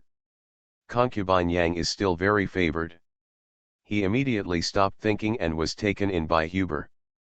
After that, Ji Chang's came to visit. Huber looked at Ji Chang's who had been thinking about something. "Mr. Ji, what should we do now?" Ji Chang's has marked all the countless rebellion points in his mind. If this trend continues, Feng Kingdom will definitely be finished in less than 5 years. He put down the cup in his hand and said in a very calm tone. "Reverse it, Bei He free and fastest update, no anti-theft, no anti-theft. Everyone knows I'm a good man." Author, Tang Zhongmao. Chapter 509. Rebellion, of course, is not just a matter of words. Ji Chang's was now in a state of poverty. From time to time, there would be some surveillance people around, but the ones who were lying next to the wall and peeking directly like last time did not appear again. It's probably because autumn is here and the leaves are becoming less lush, making it difficult to hide. After finishing chatting with Uncle Huber, Ji Chang's went out. Before he could reach his home, the young man from the 5th prince consort came to pick him up. Now several princes-in-law also knew that Ji Chang's was a poor and particular person, and insisted on riding in a carriage to show his noble status as prince-in-law. Ji Chang's put on a show, and they were happy to see the results. Now that this person has them by his side, giving money to the car, and then letting them go, Ji Chang's will feel uncomfortable without money. Today's attraction is the flower boat. Don't get me wrong, it's not that kind of flower. After all, the consorts were hanging out together. How dare they go to such a place? There was indeed kabuki dancing and piano playing on the ship, but they were all innocent and did not sell their bodies. When Ji Changs got on the boat, he saw a scene of singing and dancing all around. Many flower boats were wandering in the lake, and the powerful princes were sitting on the bows, drinking and laughing. It was completely impossible to see that Fengekuo was already in a critical situation. The ninth prince consort is here. The third prince-in-law was the first to come out, gave Ji Chang's Erzi a thumbs up, took his arm and said with a smile, "You are very lucky today. There are many girls from Chunyua Tower here. They dance, but they are very beautiful." As he spoke, he pointed to the most beautiful girl to Ji Chang's and whispered, "This girl is the most expensive in the building. If you like her, go to the private room with her alone." As he spoke, he made a you-know expression. Ji Chang's glanced at the girl. She is indeed more beautiful. She is dancing on a small drum at the moment, which shows how light her body is.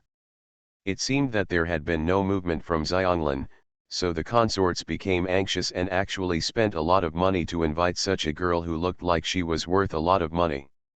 Ji Chang showed a troubled look on his face at the right time. This is not good." Seeing that he did not refuse, the three princes suddenly became excited and persuaded him. "What's wrong? I'm not asking you to go whore, I'm just talking to Miss Yin'er. The ninth princess is gentle and virtuous, and she will definitely not be angry over such a trivial matter." But Ji Chang still shook his head. "I am short of money, and several brothers-in-law know how I can be with Miss Yin'er." "Fine." The third prince-in-law pushed him into the house. "It doesn't matter if you are short of money, my brothers-in-law will help you pay for it." "Then, why are you so embarrassed?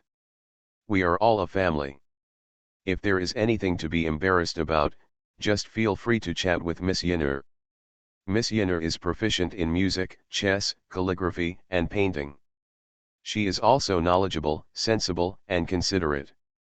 She is no worse than a member of a famous family.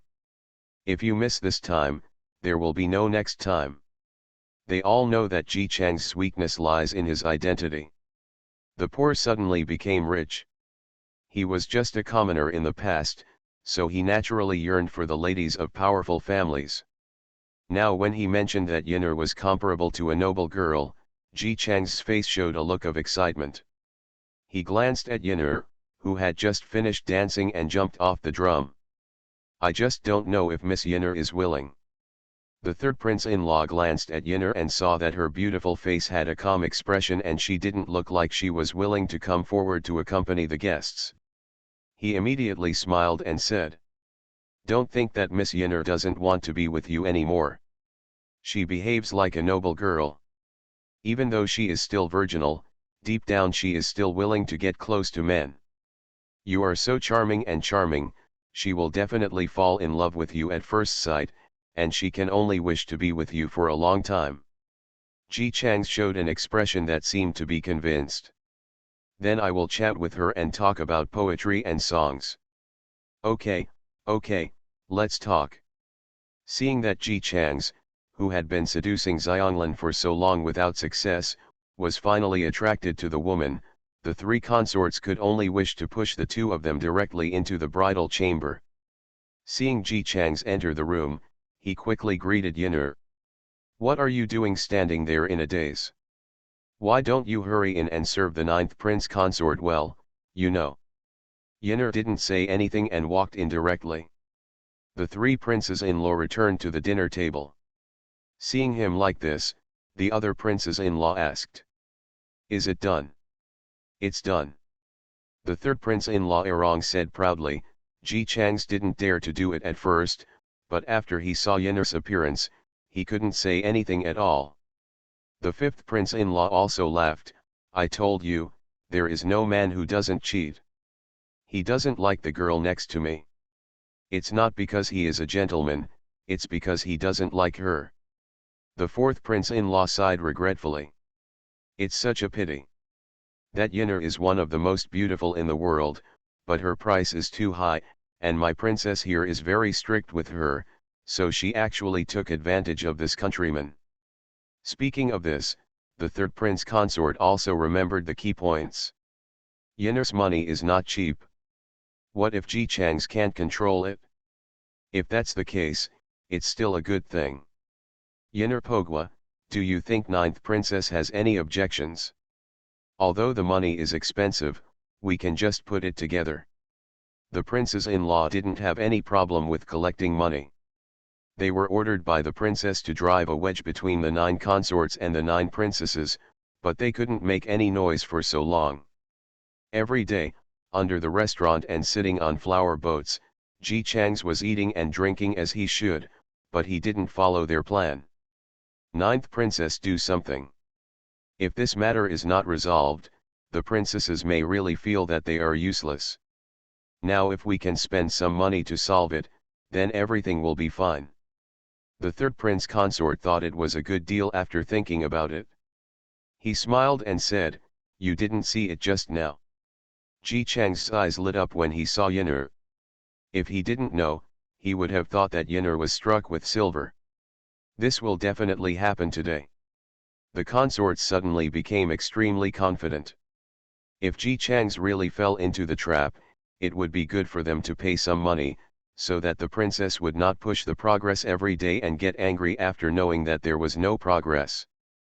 Inside the room, Ji Chang's looked at Yinner as if he were looking at money. Because in his eyes, Miss Yinner represents a lot of shining silver. Yinner's expression was not so good when she was being looked at. She frowned. "How many do you want?" Ji Chang's, 10,000 taels. Yinner sneered, her face neither showing the aloofness nor gentleness just now. She even put her hands on her hips like a street gangster. 10,000 taels? You might as well go and rob. I only have 8,000 taels to redeem myself. Ji Chang sat leisurely and contentedly. You are rich, so what? Can your mother in the building let you redeem yourself? Don't say you are redeeming yourself. Even if someone else wants to redeem you, will your mother agree if you have no identity? The arrogance on Yinner's face gradually faded. But he was still unwilling to give in and said, "Prince-in-law, I am just a fireworks girl. I have only made a few years of money in Chunua Tower. How can I scrape together 10,000 taels? Well, you can also make 5,500 taels. No." Ji Chang's flatly refused. "I found out before I came here that you have been in the spotlight since Chunua Tower was exposed. There are so many dignitaries in the capital. If they want to make an appointment with you, it will cost a lot of money.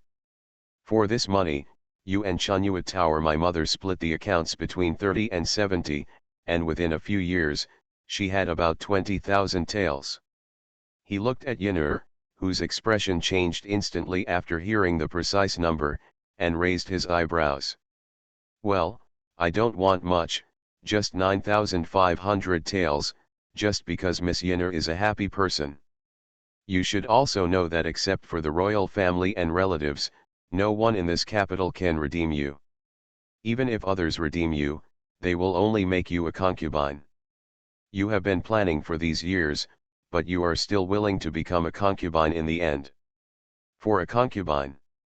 Yinner's face changed again and again. Of course she was unwilling to do so. No woman wants to be in the flesh business all the time. What's more, she was still a free person before she was 13 years old. Although she was just a girl disguised as a man who made a living by begging and performing arts on the street, she grew up on the streets and did well. As a result, because of her outstanding appearance, she grew a little taller and was recognized as a girl. However, because she was illiterate, she was deceived into having her fingerprints printed on the deed of sale. She suffered a big loss and almost lost it all her life.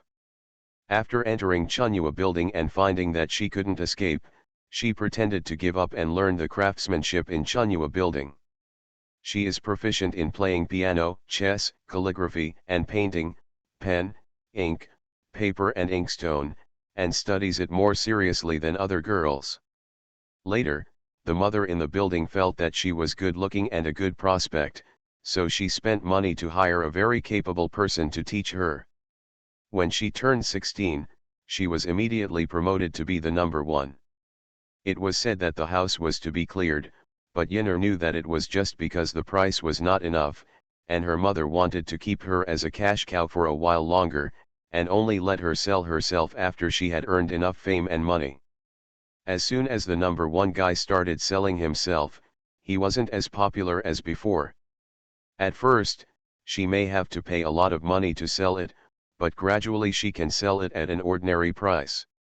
When she reaches the age of 25, she will become the worst kind of person in the building. As long as she pays a few, you can play with money as much as you want. Yinner has been fighting for her own life since she was a child. Even if other people tell her to save money, it's useless. As long as her mother doesn't let go, she will not be ransomed. But she didn't believe it. When she came today, she never expected that the 9th prince consort would actually be willing to help her. She calculated that she could take out the 95,000, and the remaining money was enough for her to live well. At present, she has no one to help her. The 9th prince consort can help her or not. It is better not to bargain too much and make the other party angry and refuse to help her redeem herself. Okay. 9,005, 9,005. Yinner agreed and looked at Ji Chang's, who was sitting upright suspiciously. How can I be sure that my consort will not trick me? What if this person went to Chunyua Tower to redeem her body, but then deceived her into not tearing up her bond of sale? Then wouldn't she be like a piece of cake? Ji Chang's, because I want to do business with Miss Yinner not only this time, but also countless times in the future. Yinner sat down dubiously. Would you like to hear what the prince consort has to say? The cosmetics shop in the south and the silk and satin shop on North Street were all opened by Miss Yinner. Although you are the number one, most of the money has been plundered by Chunyulo's mother. You can have such money in your hands, all the money you make depends on your business skills. Ji Chang's also did some information. He himself was staring at people every day, so it was inconvenient for him to ask around, but Huber could. The business model of the powder shop and the silk and satin shop is quite advanced, and the business is booming. The most important thing is that no matter how many beautiful styles the silk and satin shop produces, none of the girls in Chunyua building have ever worn them. Chunyulo has always been a leader in the fashion of women in the capital. If they don't wear it, most other women won't wear it either. The one who took the lead was Yinner. She once said that those clothes were only worn by women from good families, and the women in their brothels were also nondescript. Yinner is a famous person in the capital. Once word spreads, a beauty like her will feel ashamed, let alone other celebrities. On the contrary, the female relatives in the capital fell in love with buying clothes in silk and satin shops. Especially if there are men in the family who like to go to places with fireworks, they have to dress modestly and wear clothes that men cannot wear to show their status as a good family. This is perfect marketing. As for Yinner, who was at the forefront, he was either bribed with money, or he was with the silk manufactory. Ji Chang's himself didn't expect that. What Uncle Hub found out was that Na Yinner had shares in both shops, and even accounted for the majority of them. Obviously she is the one in charge. This girl really has a talent for business, but it's a pity that she is too good looking and has no status. Even if she does business and makes money, she still can't get rid of her current situation. She couldn't even reveal that she was in business. A woman from a good family may still be criticized when doing business. If the mother in the building knew that those two very profitable shops were hers, she would definitely find ways to get them into her own hands. If you put Miss Yinner in the backyard, apart from letting her sing and dance, there will be no other use for her. But if Miss Yinner is left out, she can earn 10 times more money than selling herself. Seeing Yinner's face softening, Ji Chang smiled and said, "If the girl were me, how would I choose? It must be chosen outside. There are thousands of beauties in the world, and there is more than one who can sing and dance. Making money is the most important thing." Yinner, who was very enterprising, pushed others to cross him, and most of the vigilance in his heart disappeared instantly. Only a fool would want beauty without money. Okay, if the prince-in-law is willing to cooperate with me, I will naturally only follow the prince-son-in-law's words. Being able to redeem himself, and having a consort's backer come over to him, Yin'er quickly made a decision and surrendered directly. Good. Ji Chang's didn't hesitate. Although I am a prince-in-law with no real power, I still have a few capable people around me who can change my identity for you. If you have any requests, feel free to ask for them now. Yin'er raised her eyes with firm eyes. I want a manhood. Ji Chang's thought about it for a moment. This is not difficult. It is more convenient for you to use your identity as a man to do business, but you. He looked at the other person up and down. No matter how he looked at her, he felt that if she was disguised as a woman, it would be a bit difficult not to be noticed. Yin'er is not afraid of this. When I was young, I grew up on the street. There were always ways to conceal my identity. Prince Consort, you don't have to worry about that. If it weren't for the fact that there were no female elders around her to teach her, she wouldn't have known about menstruation. The clothes were stained with blood at that time, and the trafficker, who had a keen eye for identifying people, saw the clues, and then he fell into the trap and was sold into a flower house. From the age of 13 to now 19, she has known a lot of things and learned a lot in the flower house. She can even change the timbre of her voice. She is absolutely sure to live as a man after she goes out. Seeing her like this, Ji Chang's knew that she had probably put a lot of thought into it before, and she might have already thought about redeeming herself and becoming a man, so he didn't ask any more questions. He just said, in that case, it's settled, from now on we will all be our own. He is not afraid of Yin'er betraying him. With Yin'er's status, women look down on her. Men only want to get her into bed. Even if they really like her for her abilities, they just want to take advantage of her.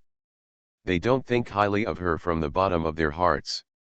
Even if Yin'er does it for them even after making money, they still want to put money and people into their mouths. This is also the normal thinking of people nowadays. Even if Yin'er is still innocent, as long as she uses her identity as a woman to discuss marriage with others, those people will never marry her as their official wife, no matter how much they like her. As a woman, she can only have a concubine in her life. As a man, he can do whatever he wants. It's no wonder that she is determined to be a man. As for Ji Chang's, this weirdo, he neither looked down upon her nor had any thoughts because of her beauty. He only focused on making her make money. Yin'er is a smart person. After seeing Ji Chang's attitude, she will never leave as long as Ji Chang's doesn't fall. Sure enough, after hearing what Ji Chang said, she immediately followed suit. As one of my own, Prince Consort, don't worry. From now on, I will do whatever you ask me to do. After the two finalize the cooperation, they can start acting. The princes outside waited for a full stick of incense before welcoming Ji Chang's out with his arms around Yin'er's waist. They were all shocked when they saw Yin'er, who had always been aloof, looking shy and timid. How long has it been? In the span of a stick of incense, Yin'er, who was unbeatable by countless powerful people in the capital, actually had this attitude towards Ji Chang's. Looking at the proud expression on Ji Chang's face, they were deeply jealous. He's just a lowly commoner. It doesn't matter if the princess you marry is the most beautiful and has the gentlest temperament. Why did even Yin'er, the flower of the high mountains, favor him? If they read the novel, they would think they are in a male pornographic stud novel. The reality is they don't look. So I just looked at the scene with a strange look. It was the fifth prince-in-law who spoke first, with a tone of envy that could not be concealed. Are you two in love? No, no, it's just a matter of chatting. Ji Chang's let go of his hand and looked embarrassed. Miss Yin'er is really comparable to a noble girl. I hit it off right away and chatted with her for a long time. Yin'er also looked shy. Master Ji is considerate and upright. Several consorts. Is this still the same Yinner who always looks cold and indifferent? The fifth prince consort's smile froze for a moment, then he became happy again when he thought that this was accomplished. Then why don't you continue chatting? It's only been a while, you can chat all night. It's best to hook up immediately and forget about Princess Ninth. Ji Chang's shook his head, we can't talk anymore. Yinner is trapped in the flower building.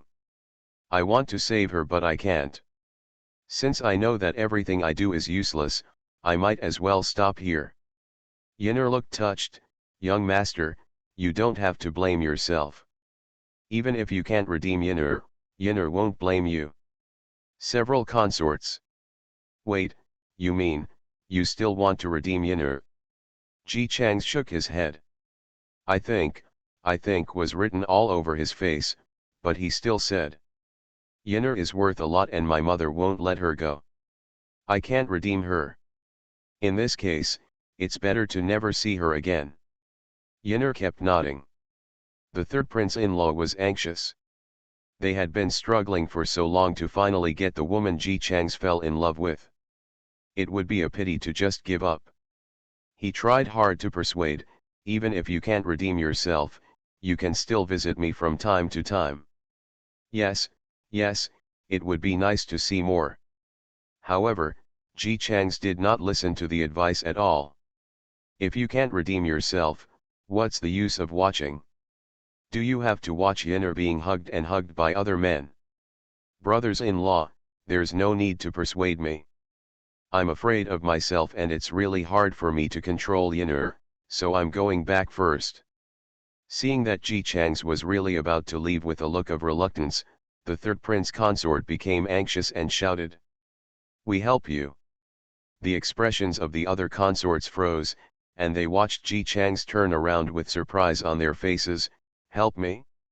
Do you brothers-in-law want to help me redeem Yinner's body? Consorts. Not really. This Yinner is the top card, and the money to redeem one's life costs upwards of 7,000. They have been short of money for food and drink recently, so where can they find money now? The fifth prince-in-law said, wait a moment, let's discuss it first and see if we can get the money together. Several of them entered the cabin. We discussed over and over again, and after a while, everyone came out in despair. The third prince consort smiled reluctantly at Ji Chang's. We have discussed it, and we will help you pay for it. Real. Ji Chang's was even more surprised. Thank you so much, my brothers-in-law. Thank you so much. I won't let my brothers-in-law pay for everything. I'll pay 2 taels of silver. He had a look of pain on his face and raised 2 trembling fingers. Consorts. They went to collect money. Even for them, it is not easy to come up with the money. It is impossible to ask the princess for it. Then what have they become in the eyes of the princess? I can only go home and get it. The eldest brothers and sisters-in-law in the family saw that their brother-in-law who married the princess was spending thousands of taels today, not counting the carriages and servants in the house every day. Naturally, they were very dissatisfied. The princes-in-law who struggled to come up with the money only felt that they were enduring humiliation and a heavy burden. For the big plan in their hearts, they could only endure it in a depressed manner. After paying for Yinner's death, watching Yinner leave with Ji Chang's, his eyes were full of envy. As soon as they go back, it must be a wedding night. Thinking about the sweetness between you and me, their jealous eyes are almost red. The fifth prince-in-law comforted the other princes-in-law, it doesn't matter, it's just this time. If Ji Chang's takes a beautiful girl back, the ninth princess will definitely not agree. We will pay to solve this matter at once. Ji Chang's took Yinner all the way to a deserted alley, then stretched out his hand. 9,500 taels. Yinner kept her word and immediately took out the banknote. Ji Chang's nodded, and after confirming that the number was correct, he smiled and said, if you have any sisters who want to redeem themselves, and Hualu mother won't let them go, just come to me. Take money with one hand and redeem people with the other. No child can be deceived, no credit will be given, Bahi free and fastest update, no anti-theft, no anti-theft. You are listening to novels at Bless Up channel. Wish you happiness and luck. Please subscribe to receive new novels. How do you feel about this novel? Please like and leave a comment. Everyone knows I'm a good man. Author, HandsomeMaleLead. Chapter 510. The princesses learned good news that night. The ninth princess, born of a cheap maid, her commoner prince-in-law bought a top-notch brothel girl back. They were so happy that they all ate a little more. Early the next morning, he entered the palace and told concubine Yang the good news. Concubine Yang ate birds' nests in the morning. She is getting older and has given birth to a son and a daughter, so she pays great attention to taking care of her body. A bowl of bird's nest every morning is an absolute must. Concubine Yang was able to receive such treatment because of her title of prince. Although your majesty has many children, only 2 are princes. The eldest prince born to concubine Yang has always been very popular with the emperor. The second prince had a bad temper and liked to abuse the palace people. The emperor did not like the son very much. He was able to receive the treatment he received now because there were only 2 princes in the palace. It is certain that concubine Yang's son will inherit the throne in the future, so even though she is only a concubine, the concubines in the palace still regard her as the leader. Drinking the bird's nest, listening to what the princesses below said to each other, she couldn't hide the joy of telling her about the incident, and concubine Yang also had a hint of joy in her eyebrows. It's just that she has always been good at doing artsy kung fu, but Shang reprimanded her softly.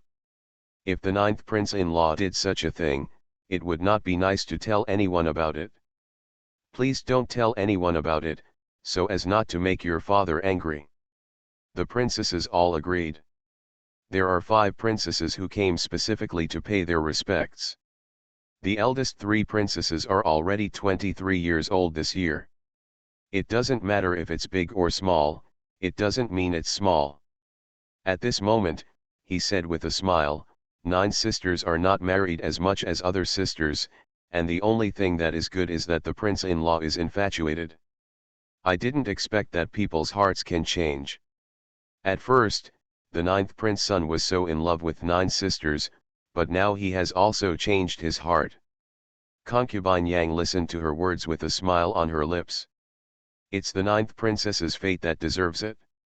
9th sister has not been lovable since she was a child. Even my father doesn't like her. He says he gets bored whenever he sees her. I didn't expect her prince-in-law to be the same way. Hey, I feel really sorry for her. While they were having the above conversation, they also specially called Zhang Xinyan's mother, Wang Keinu, to sit and listen to the princesses who appeared to be worried about their sister, but in fact each one was more mocking than the last. Concubine Yang was sitting upright, looking at Wang Keinu's eyes filled with worry and numbness, and felt extremely happy in her heart. However, I still felt a little uncomfortable when I saw that Wang Keinu still looked prettier than me even after years of hard work. Concubine Yang and Wang Keinu actually knew each other before entering the palace. At that time, her father was not the powerful official he is today, and she was not the majestic concubine Yang. She was just a concubine from a small official's family in a small county town. At that time, it was said that all the noble girls in the capital could read and read. In order to help his daughter marry into a family with a better family background than his own, her father sent her to a girls' school in the county. In a girls' school, there are 15 girls in a class. She and Wang Keinu are in the same class. Wang Keinu's father was a scholar, and she was also extremely beautiful. Even her academic performance was far behind them. As for concubine Yang, her proud appearance was not good enough in front of Wang Keinu. Although her father had a higher status than Wang Keinu's father, Wang Keinu was the legitimate daughter. Although her father had only one daughter, she still refused to take a concubine. It is said that Wang Zioki regarded this daughter as the apple of his eye. If all this just makes concubine Yang dislike Wang Keinu, who is better than her in every aspect. So for the first time, I fell in love with my cousin, who was often a guest at home and whose status was much higher than my own. However, when I learned that his family had proposed to Wang Xiaokai to marry Wang Kainu, those jealousies turned into it became hate. At that time, my cousin was the best husband that concubine Yang could have. And they were childhood sweethearts, so it was only fitting that they be together. But my cousin only saw Wang Kainu once when he was offering incense, and he wanted to marry her. The aunt had always disliked her as a concubine and was unwilling to agree to the marriage between the two families. But if it were Wang Kainu, she would directly send someone to propose marriage. At that time, concubine Yang felt countless humiliations being placed on herself. Later, her father sent her to a talent show, and she was selected to go to the palace as a showgirl.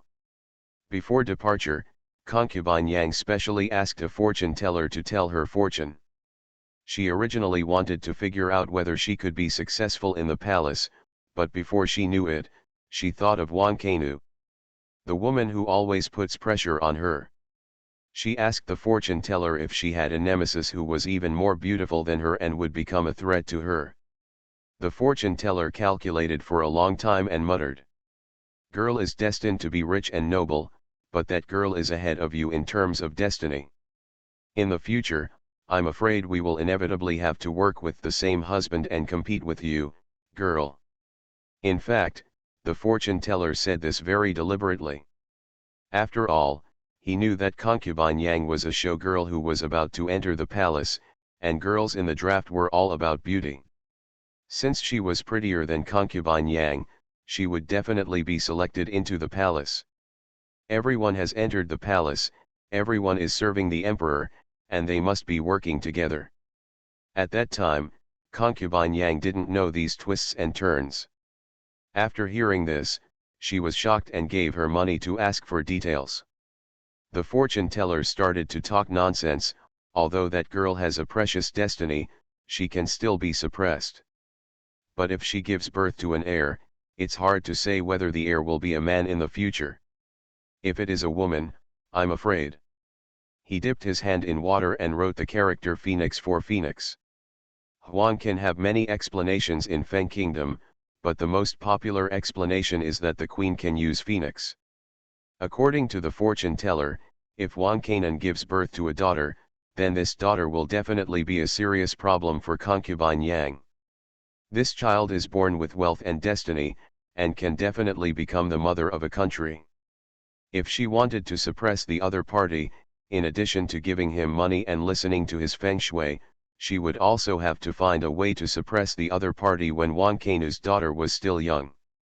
But he couldn't be killed, at least not by her hands. Otherwise, the other party's grievance will be entangled and it will be impossible to suppress it. This fortune teller was well known in the local area, he was good at cheating. Concubine Yang was stunned for a moment after being fooled. She didn't fully believe it at the time, but only had some doubts. After all, every year, girls are accused of being destined to be queens. This is also a common tactic used by charlatans. They say that men will be crowned kings and prime ministers, and that girls will be the future mothers of the world. In this way, parents will naturally happily spend money. The fortune-telling liar probably didn't even think of it. He just saw that the other party was a beautiful girl, so he randomly assigned the destiny of a concubine to the other party, and concubine Yang really became a concubine. In just 2 years, concubine Yang gave birth to the eldest prince, not because of her own abilities, but because there were only princesses in the palace at that time. At that time, the emperor could not have a son for so long after he took the throne. The concubines were either stillborn or gave birth to only princesses. Concubine Yang's eldest prince was in good health. He was overjoyed and made him a concubine. In just 2 years, concubine Yang had transformed from a little beautiful girl into a concubine, raising the only prince in the palace. But at the same time, she still had that thing hidden in her heart. The fortune teller said she would become a concubine, and she did. The fortune teller said that the woman will have a husband with her. Is it accurate? Concubine Yang called her family to inquire. She thought that the other party had already married her cousin, but when she asked, she found out that before the marriage was completed, Wang Xiaokai passed away, leaving Wang Kainu alone as an orphan. Her aunt immediately regretted it after learning about it and never mentioned the marriage again. Wang Cai's family property was confiscated by her tribe on the grounds that Wang Xiaokai had no male sons. She was kicked out of the Wang family because she had nowhere to go. It happened that a palace maiden was being selected, and she was chosen. When the incident happened, concubine Yang was pregnant and had not been promoted to the rank of concubine. Naturally, she could not contact her family, so she knew nothing about it. After discovering that Wang Kainu had actually entered the palace, concubine Yang wanted to find her and kill her immediately. But she didn't dare to kill him openly. The fortune teller said that if she was killed and the wronged soul was haunted, she would be unable to do anything about it. Concubine Yang thought about it, looked around, and found Wang Kainu, who was assigned to do easy work because of her good looks. She called the person over and asked her to do the dirtiest work of emptying chamber pots and washing bedpans. She knew that the emperor loved cleanliness and was particular about bloodlines. Even if he falls in love with the palace maid, he will give her a refuge soup after one night. The emperor did not allow humble palace ladies to give birth to their own children. It's even more impossible to do that kind of dirty work. But that didn't stop him from having a drink in concubine Yang's palace, and then ran into Wang Cai's house in a domineering manner. Wang Kainu's house was very small, and concubine Yang did not allow her to sleep with other palace maids, fearing that they would secretly help her, so she was given a small room for her, saying that she was taking care of her for the sake of her fellow countrymen. Give her a private room. So this also led to the fact that when Wang Kainu woke up and found a man pressing on her, no matter how she panicked for help, she could not stop the other man's actions. She struggled so hard that the emperor was displeased and beat her severely. As the night passed, Wang Kainu could hardly breathe out. Afterwards, concubine Yang learned the news, and when the emperor woke up, she told her that Wang Kainu was doing the lowest and dirty work. The emperor naturally thought of something that had been washed with the hands that grabbed him and hit him in the face last night. In an instant, all the charming thoughts that arose because of Wang Kainu's beauty disappeared. He even suspected that this despicable palace maid was responsible for the tricks he found in Wang Cai's room along the way. Otherwise, why would other people's houses not be as fragrant as hers? Therefore, Wang Kainu was ordered by the emperor to be beaten dozens of times in the name of seducing the emperor. No one gave her a chance to defend herself. No one believed that the smell in her house was because she was always laughed at by others for doing dirty work, saying that she stunk. Wang Kainu didn't know that they were just making excuses and thought she really stunk, so she specially made a sachet. Want to cover up the smell. That day, she was beaten almost to death, and no one gave her medicine. The emperor knew her miserable condition and didn't even think of sending Bazai Tang there. No one expected that she would actually become pregnant. After all, His Majesty's blood is in his belly. No matter how much the emperor hates Wang Kainu's background, he still looks forward to having another prince. So Wang Kainu had the title of Kainu and no longer had to work as a palace maid. Concubine Yang still asked her to come from time to time, saying she was concerned, but in fact, she always asked her to stand with her big belly. Things have come to this. Concubine Yang herself couldn't tell. She was jealous that Wang Kainu was better than her in everything and easily took away what she wanted. I am still worried that the other person will become the winner by relying on the child in his belly, as the fortune teller said. Although the emperor did not like Wang Kainu, he valued the prince.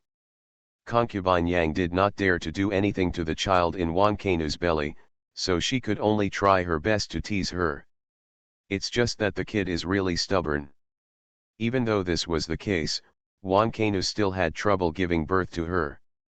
When concubine Yang found out it was a daughter, she was relieved and worried. She was afraid that the fortune teller's prediction would come true. So she had to nip the mother and daughter's hope of being favored in the cradle. She arranged for her slave to go over and ask the emperor to come and take a look. Yu Pei gently mentioned the birth of the 9th princess and wanted the emperor to see her. The emperor didn't care about the princess, but he didn't mind being teased like a toy. He nodded, and a slave immediately hugged the 9th princess and came forward. Then, the emperor saw some filth exposed in the palm of the swaddled baby's hand. His face turned green at that time. In fact, it is normal for a child to be covered with dirt when he is born. The eldest prince was not covered with dirt when he was born. The mothers will wash the children well before sending them out. But the 9th princess didn't have this kind of treatment, especially under concubine Yang's hint. They even stuffed some into the 9th princess's hand. The emperor immediately thought that he had given birth to a child with a humble maid. His noble royal blood was mixed with the blood of a humble palace maid. The name of the 9th princess was decided an hour after the emperor walked away. Disgusted. The status of the 9th princess is clear at a glance. Concubine Yang looked at the little baby, waited until there was no one around, and then smiled happily. This child was destined not to be loved by the emperor from birth. She will only hold it in her own hands and live out her miserable life according to her own arrangements. Zhang Xinyan's childhood was undoubtedly miserable. Any of her sisters can bully her, and children can sometimes be more cruel than adults. They may not really hate Zhang Xinyan, but bullying the sister will not result in reprimand from the elders, and will also get the love of concubine Yang. This is enough for the princesses to get what they want by bullying Zhang Xinyan. When Zhang Xinyan grew up and became more beautiful than them all, the 8th princess gradually felt that the sister was no longer so annoying. So he quit bullying the 9th princess.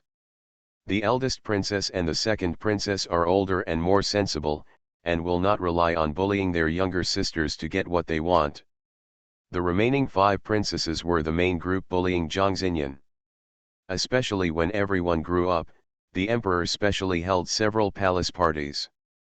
The princesses sat in their seats and could look down at the young talents below. At this time, most of the young talents' eyes were on the 9th princess. There was nothing I could do about it. The princesses were all very young at that time, and the young talents were naturally young as well. Boys of this age naturally liked better looking ones. The 5 princesses hated Zhang Xinyan even more. They had known since childhood that Zhang Xinyan was inferior to them because of his low status. But others thought Zhang Xinyan was better than them. What makes them happy is that even if those teenagers are looking at Zhang Xinyan, their family will not consider the unpopular 9th princess as an option. When the emperor said that he wanted Zhang Xinyan to get married, concubine Yang instantly thought of the fortune teller's prediction. Queen's fate. Zhang Xinyan is the princess of this dynasty, so she can naturally be the queen of another dynasty. She immediately thought of a way to dispel the emperor's idea. Later, in order to prevent Zhang Xinyan from really becoming a queen, she thought about it and decided that she should find an ordinary person in this dynasty. By coincidence, a commoner accidentally saw the princess and was so obsessed with her that he even stopped eating and sleeping just to look at the portrait of the 9th princess. The news reached concubine Yang's ears. Isn't this the 9th prince consort sent to her by God? He was a humble person, not even a child, and he openly admired the 9th princess. Even if the royal family married the 9th princess to him, he would not say anything else. So, everything fell into place. A poor prince-in-law who came from the countryside and knew nothing. With such a husband, the 9th princess will never be destined to be a queen in her whole life, as the fortune teller said. Even if she reconciles with her consort, a remarried woman can't be the queen of the world, right? She was very happy and satisfied, and rewarded several princesses with heads on the same day. The princesses went back happily, even more happy when they thought about the miserable situation of the 9th princess. Then they welcomed their consort. Ji Chang's is really a villain.